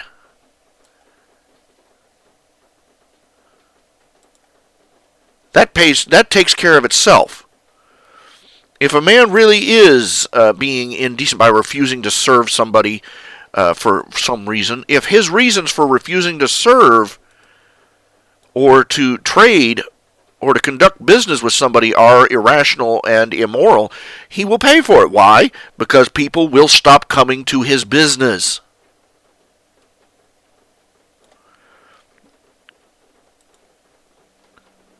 Now, this is the irony of it. Most people don't realize is that the Jim Crow laws were not started by businesses.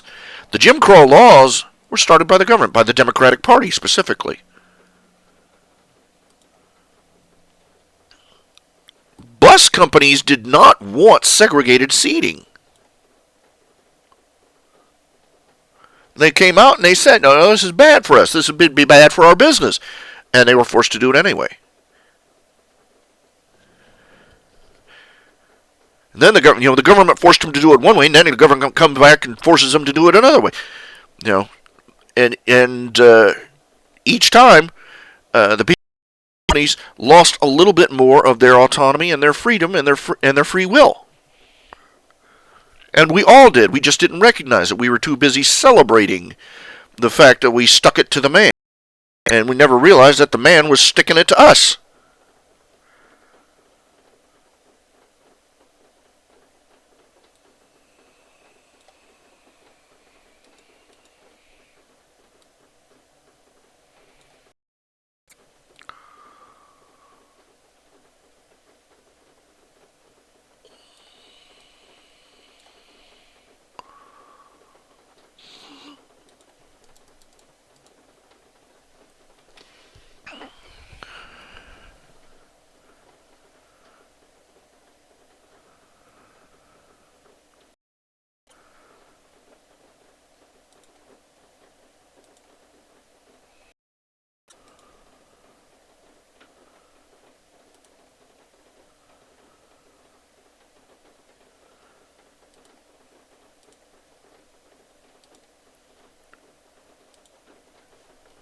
You're not going to hear me agree with a lot of things that people like Larry Flint say.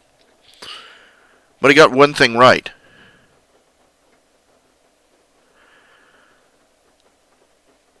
He said freedom of speech, the bill, the Second Amendment isn't, the First Amendment isn't there to protect speech, only to protect speech that you like.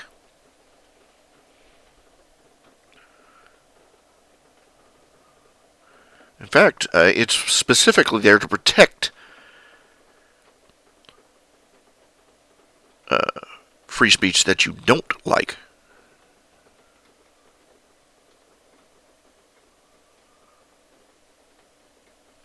The Bill of Rights isn't there to protect only the people you agree with.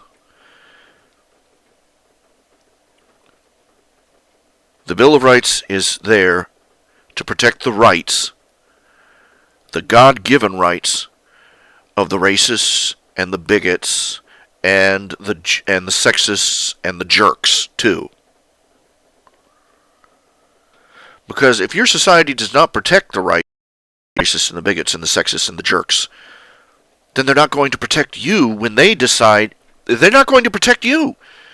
Because someday somebody in authority is going to decide that you're a racist, sexist, bigot, or jerk.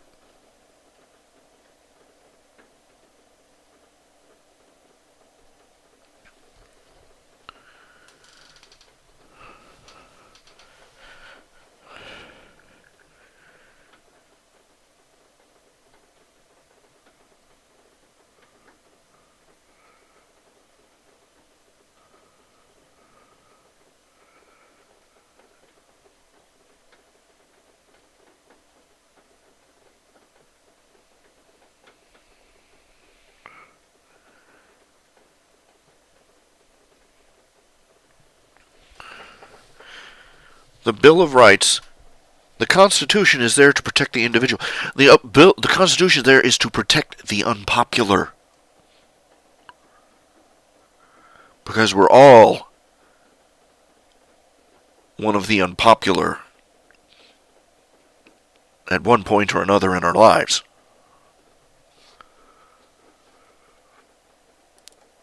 Everybody hates the Fred Phelps and his ilk. But any society that would stoop to forcing him into silence will turn around and someday turn on the ones on the other side of the equation. No. The price we pay for our freedom is that everybody else we don't like and that we don't agree with gets their own freedom too.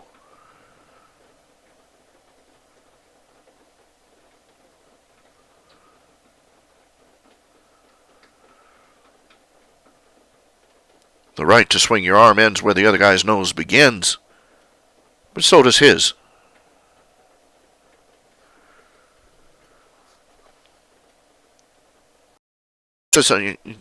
Nobody's there to protect you from hurtful speech, protect you from hurt feelings.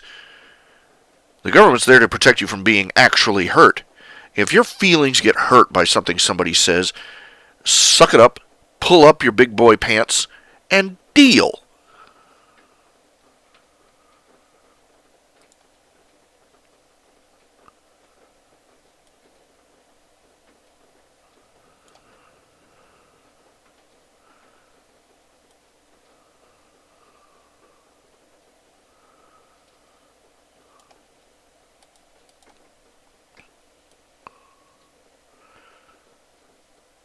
We will never see a truly libertarian society. Because I don't think the majority of people can handle being responsible for themselves. Humanity has an innate defect, the tendency to bend at the knee.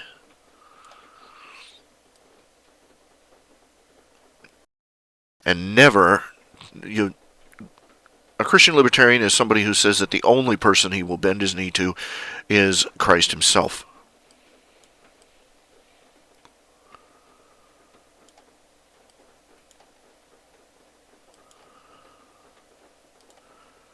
But too many people, by default, bend their knee to everybody but him. And they don't realize until it's too late just how much of a slave they are.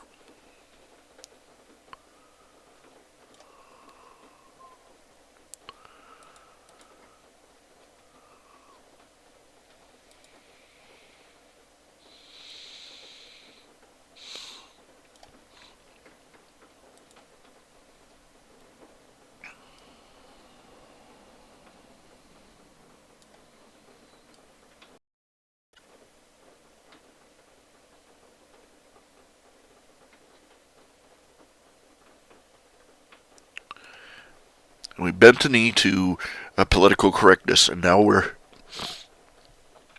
we all have a chain around our neck.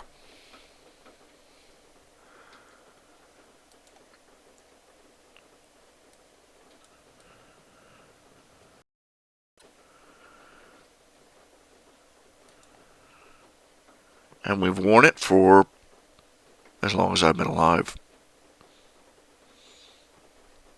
So long that we are utterly shocked that anybody would suggest that even a jerk has a right to say who he does and does not want to do business with. And he doesn't need a reason. Any reason he chooses is legitimate.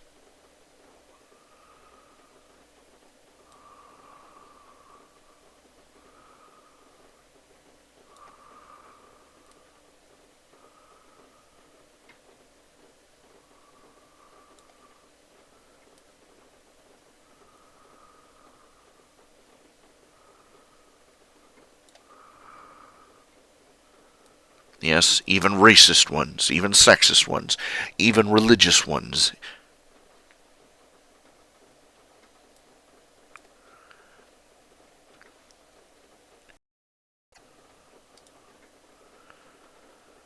If you have a problem with somebody running a bit, can you think of anything dumber than trying to force somebody who hates your guts to serve you food?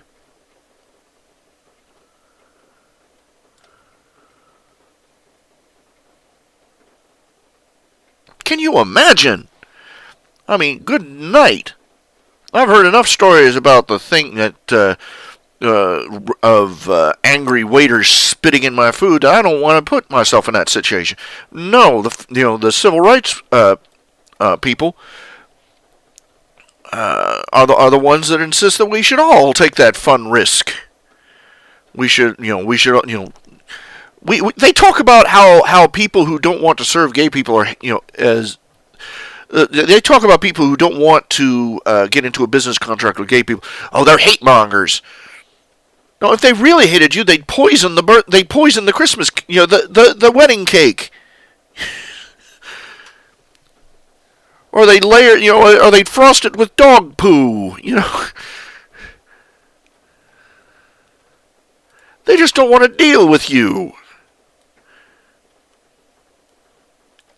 I'm sorry, if you are part of a lifestyle where you where you just wilt like a hothouse flower, if everybody in the world just doesn't absolutely love you, maybe you ought to review what kind of lifestyle you're living is worth it.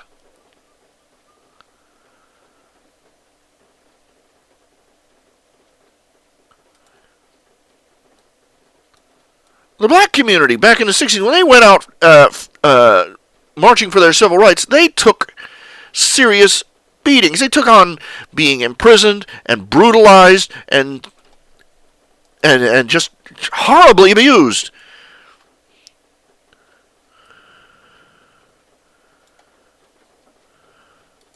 But the supposed social justice warriors of today, he hurt my feelings. Well, he wouldn't serve me on own. Well,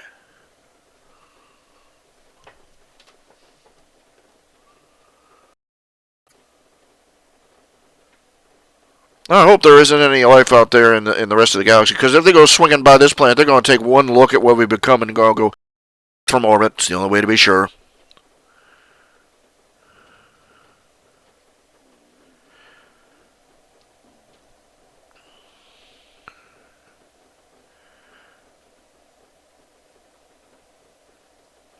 Now, people who complain about racism, okay, either side, people who complain about, yes, there's some legitimate problems there, here and there and everywhere, but that's the truth. There's always going to be problems like that.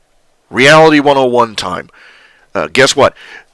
You're never going to get rid of racism. Okay? There's always going to be some jerk out there somewhere who thinks that you shouldn't even exist because you have the wrong skin color, or you come from the wrong country, or you speak with the wrong accent. That's life, because humanity is full of butt heads. Okay?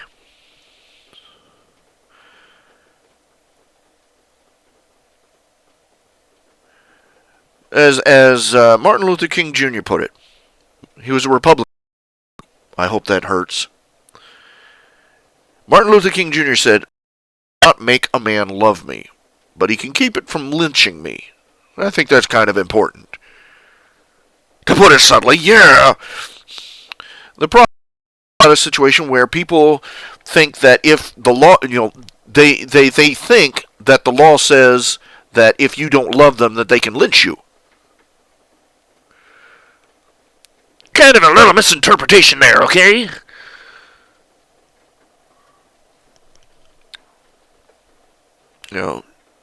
Race issues, I can see it, but okay. There are some movements out there that have just spent, no matter how legitimate their complaints may have been, they have spent all their credit. Okay?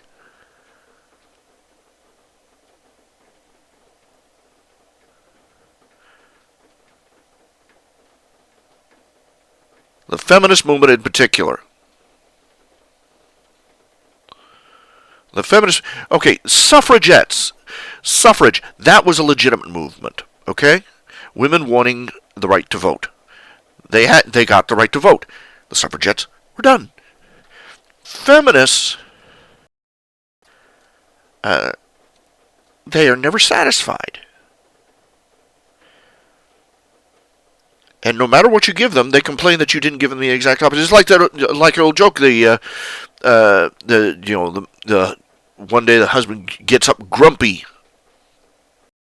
Wife decides that her husband's always grumpy in the morning, and then the wife decides that she is going to do everything absolutely as perfectly as possible for his breakfast that morning, to give him one last chance, frankly. And she goes out. She cooks up the dinner. She has his paper out and his coffee just the way he likes it, and she makes him some bacon and ham and hash browns, and she makes him 2 eggs, one fried, one scrambled, just exactly as he asked. She asked him, "What did you want?" He said, "And hash browns, and I want 1 egg fried, 1 egg scrambled." Then he comes in, she brings in the plate, and she sets it in front of him. He looks at it, he looks at the eggs, and he says, "Doggone if you didn't scramble the wrong one." That is how feminists have been treating men for the past 40 years.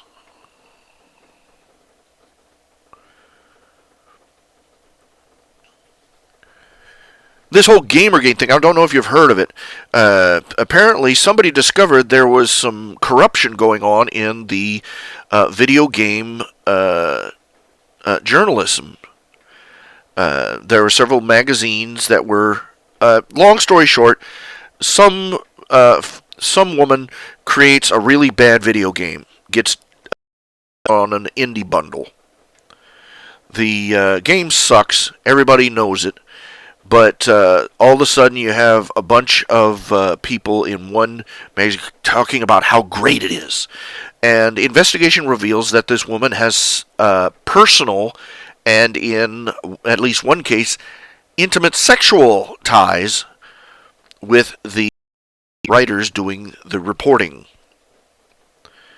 This raises a stink, and the very instant that this news comes out, the feminists came out of nowhere, social justice warriors screaming that it was sexist oppression, that the men were trying to bring down this woman because she's a woman and she's independent. She made this great game, and the article, the journals, the game journals got in on the act, including Crack.com.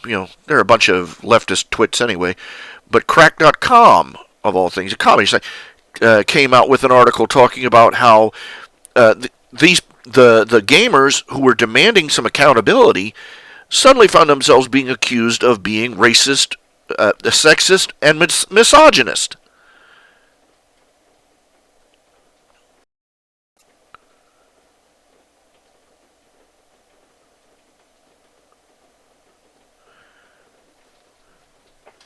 It all started, it's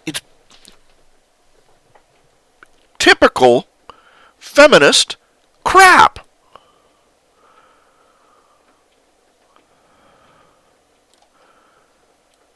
They can't do anything for themselves, so they try to take over what men have made. And when they can't do that, they attack the men responsible for making it and accuse them of everything but outright murder.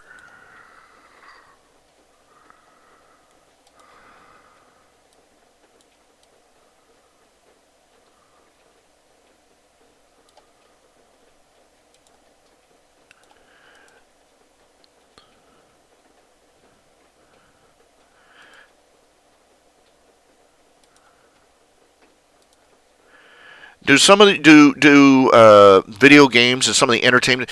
The only reason that women are paying attention at all to these games, to video games, and to magazines and comic books and manga and all these other hobbies that men are into, is because men are into them and they're paying attention to them instead of to the feminists.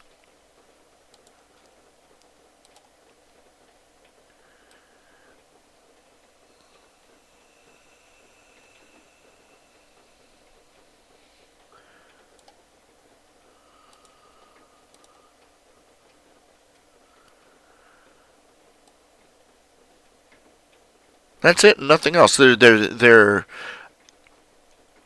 as Rush Limbaugh put it, feminism was a system designed.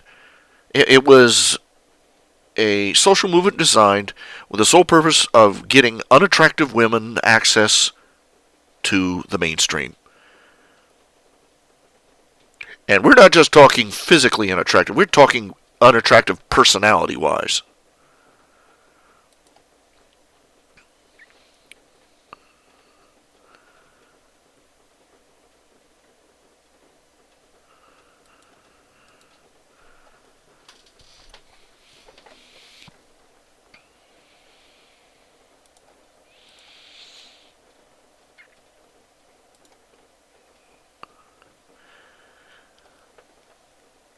These women have made an entire, the feminist movement has made an entire generation of Western women personally unappealing to men,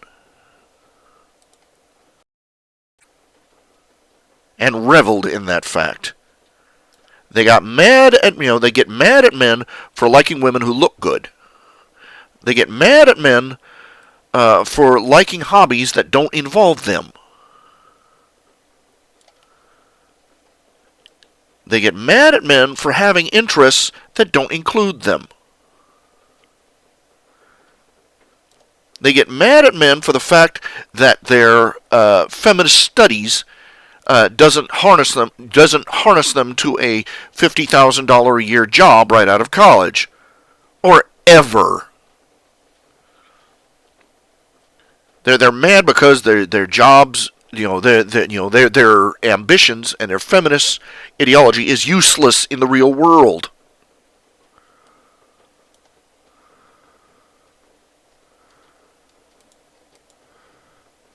They get mad at men because women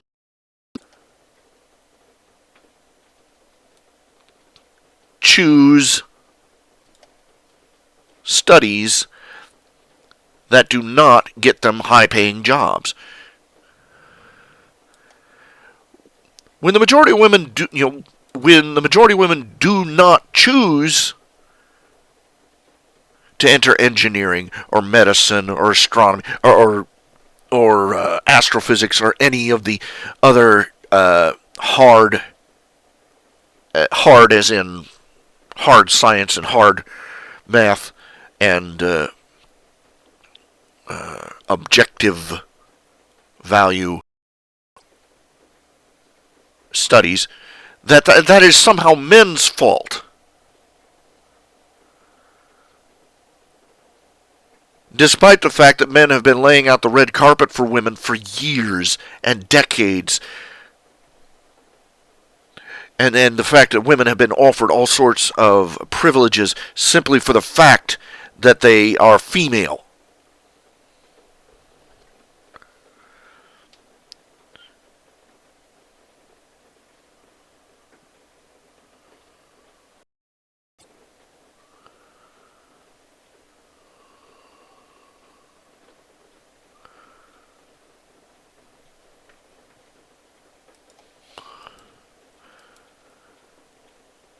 It's victim class thinking.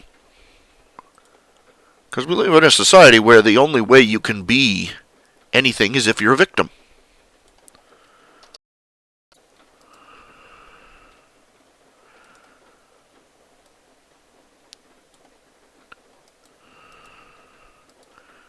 Hundreds of soldiers, hundreds of American soldiers performing incredible heroic deeds in Iraq and Afghanistan during the Gulf War. And which one gets recognized? Which one gets a ticker tape parade when she gets home? The one who got captured and had to be rescued.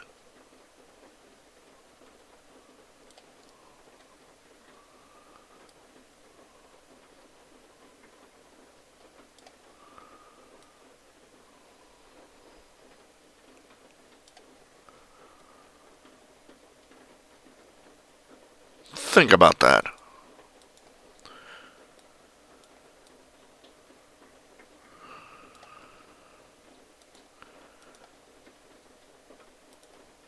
Real women are undergoing real persecution in the rest of the world right now, but the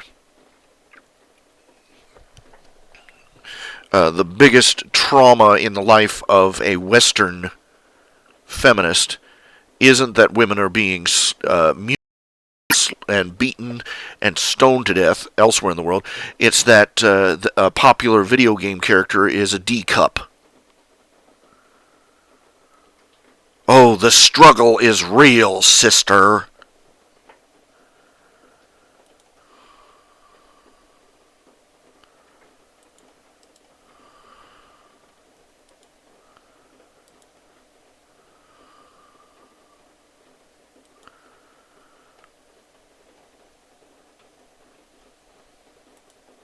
Expect me to go on these rants.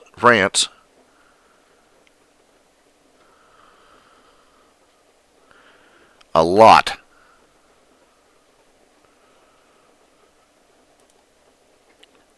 And expect them to all sound very similar to one another, because stupidity is not very varied out there. You know what I'm saying?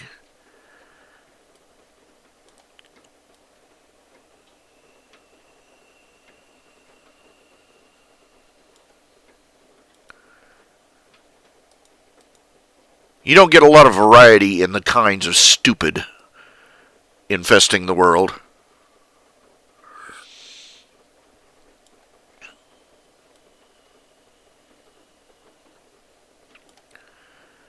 One thing I get really tired of hearing, not all feminists are like that. Not all bleep bleep bleep are like that.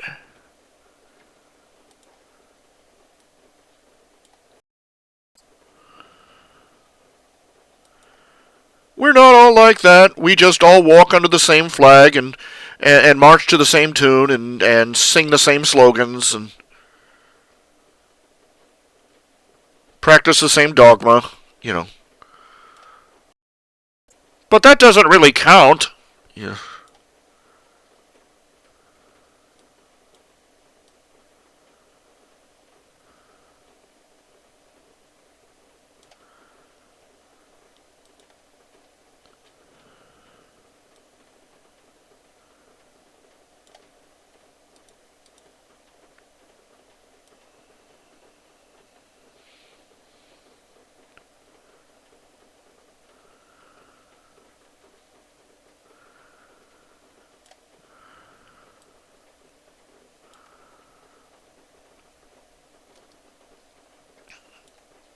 I'm a little, I'm a little tired of the feminists. You got these feminists.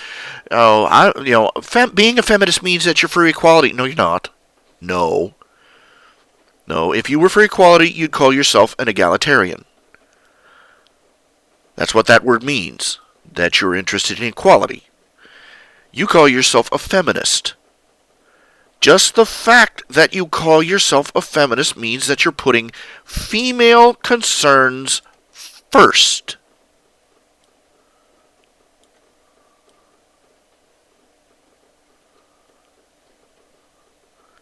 Women's issues are your first concern. That is why you call yourself a feminist.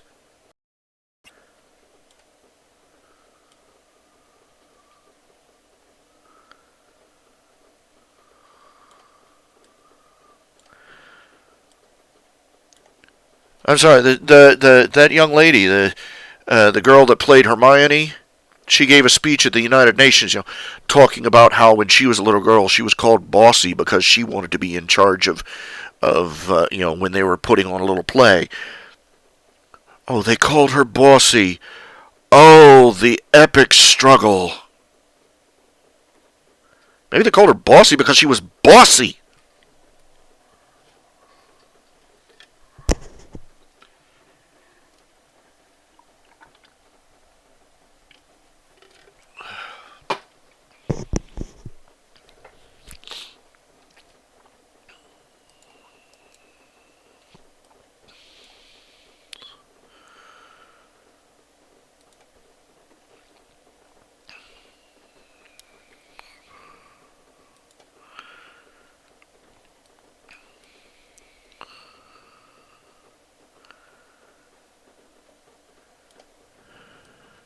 Meanwhile, there's a guy out in the street who's lost his home because his wife pulled a no-fault divorce on him, which meant that he got blamed for everything and lost everything to her in the settlement.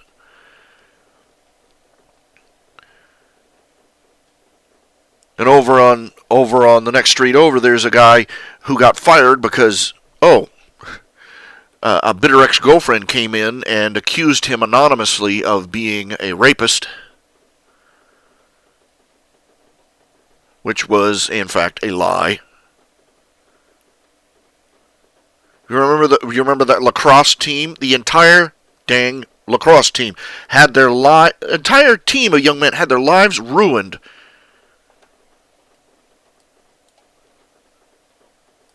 by a cheap slut who accused them of rape and didn't spend a day in jail for committing perjury.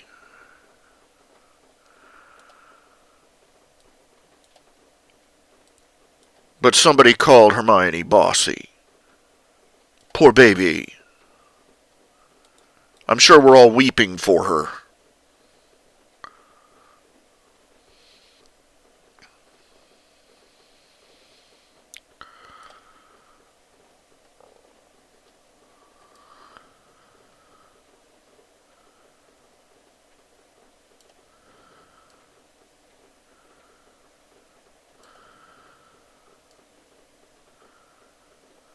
Look, when somebody can walk into a job and walk into a business and get a job, she can be just as have a dozen other people just as qualified or more qualified, but they get the job because they have dark skin or a vagina. That's not equality.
Getting a handout because your great great granddaddy had a hard time of it is not equality.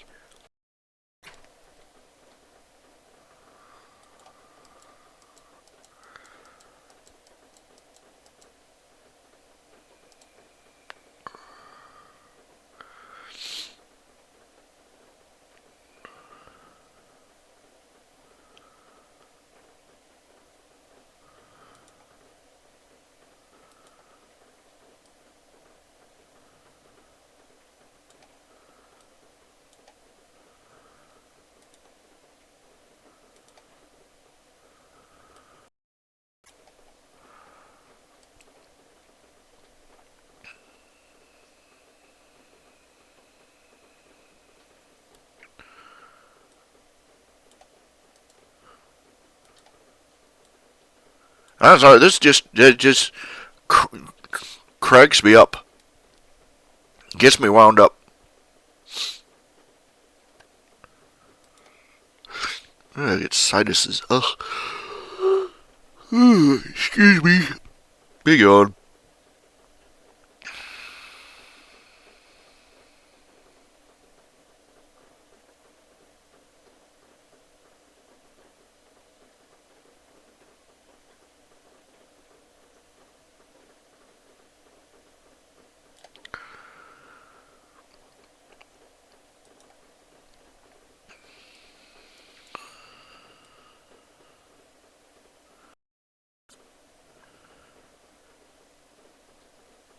I get up everywhere. I get called sexist because I'm male. I get called racist because I'm white. I get called an oppressor because I'm a Christian. I get called an Islamophobe because I say exactly what the book of the Quran says about Islam.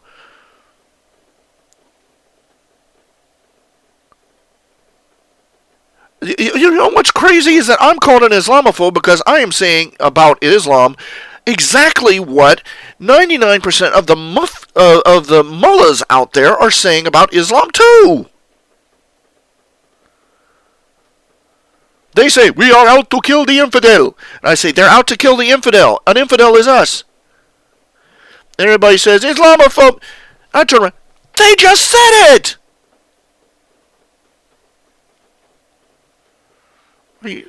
I'm starting to wonder if they're starting to put crack in the water.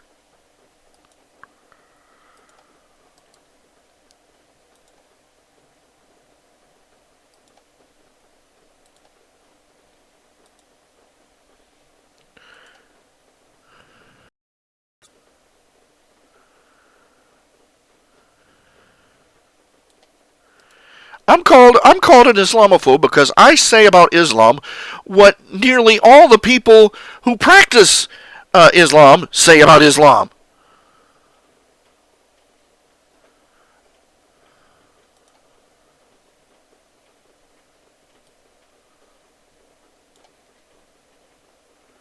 That's that is monkey poo crazy.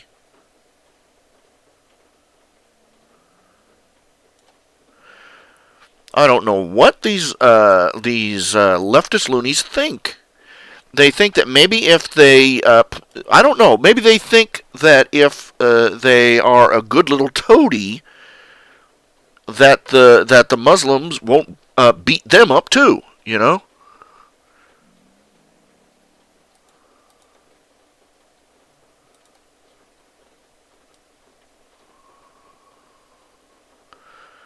There's a word for that in Arabic. Dhimmi, Dhimmi.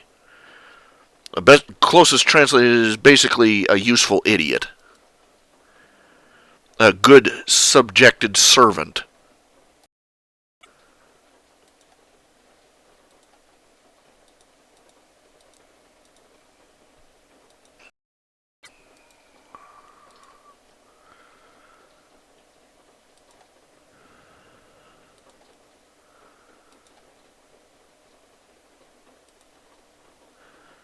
You know what the tragic thing is that all that financial aid we sent to them, that only reinforced their contempt of us.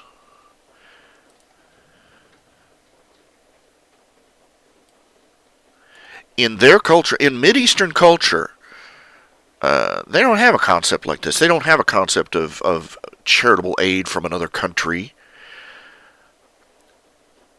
In Mideastern thinking, only a subservient nation sends money to another nation.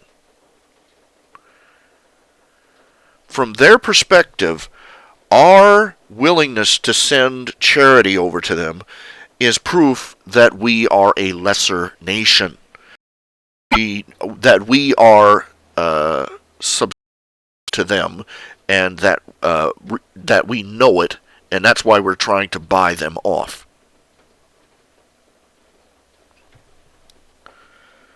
That's literally the cultural gestalt over there.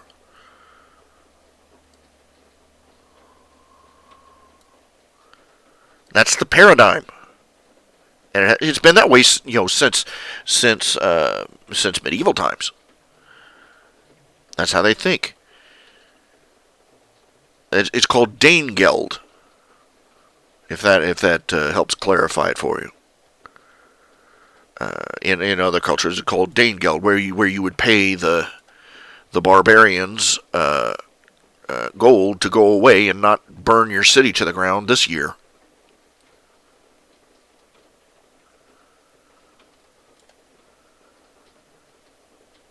The only problem is that they'd be back year after year after year for more. You can't get rid, one of those saying, you can't get rid of this kind of thing with gold. It takes iron.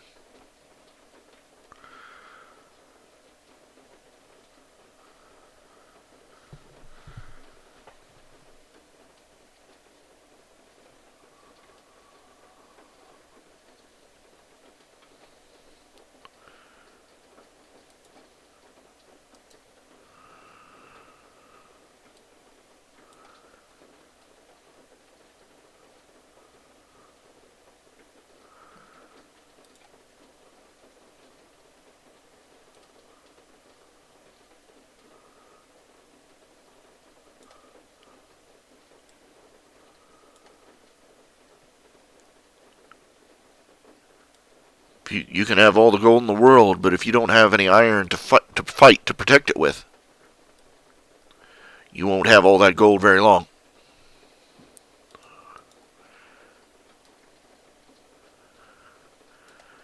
But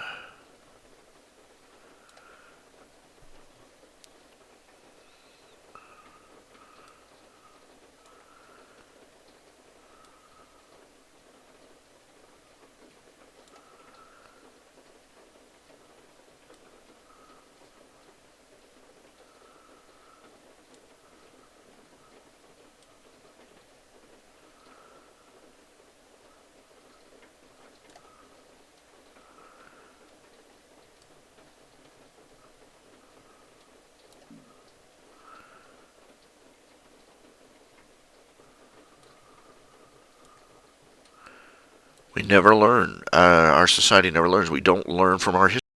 We don't know our history anymore.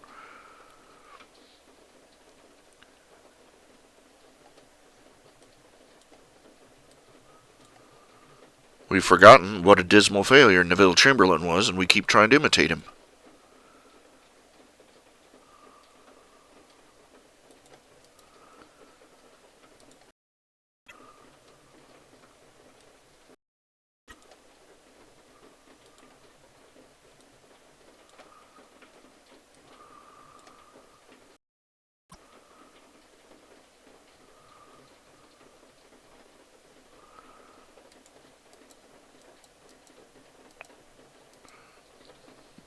An entire civilization of people who think that if they wish really hard and pretend that the wolf is actually a sheepdog, it'll go away.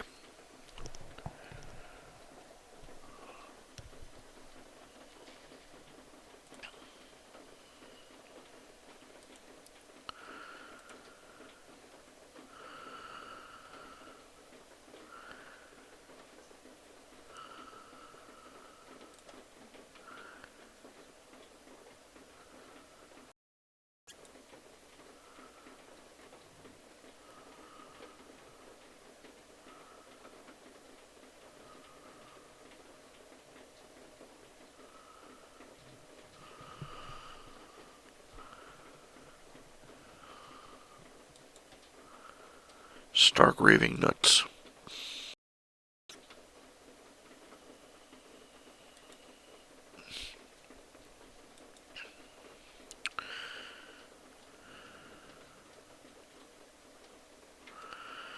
Well, okay.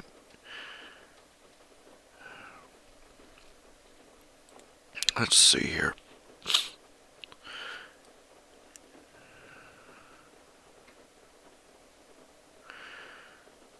Okay, I'm going to, okay, it has been 2.5 hours.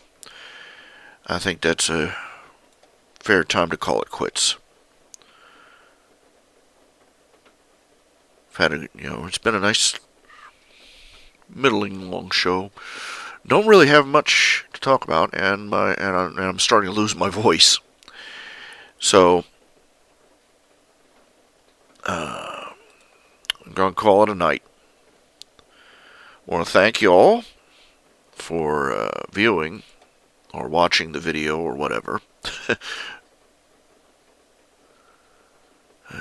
Those of you watching on replay, thank you for tuning in, everybody. And I will be doing this again Monday. Same bat time, same bat channel. Be sure and stop by my website, check out the comics. Check out my, I also have a store where you can buy several of the print copies or digital downloads of the archives. And I also have a Patreon account for those who might be interested in that. And I am running a Kickstarter campaign. You can all check that all out on the website. www.rhjunior.com. It's all one word, RHJUNIOR. We'll be running these shows daily, Monday through Friday, weather and conditions permitting. And at the same bat time, same bat channel. Thank you for tuning in, and I wish you all a good night. And for my fellow Christians, out there, say a prayer for me, because God knows I definitely need them.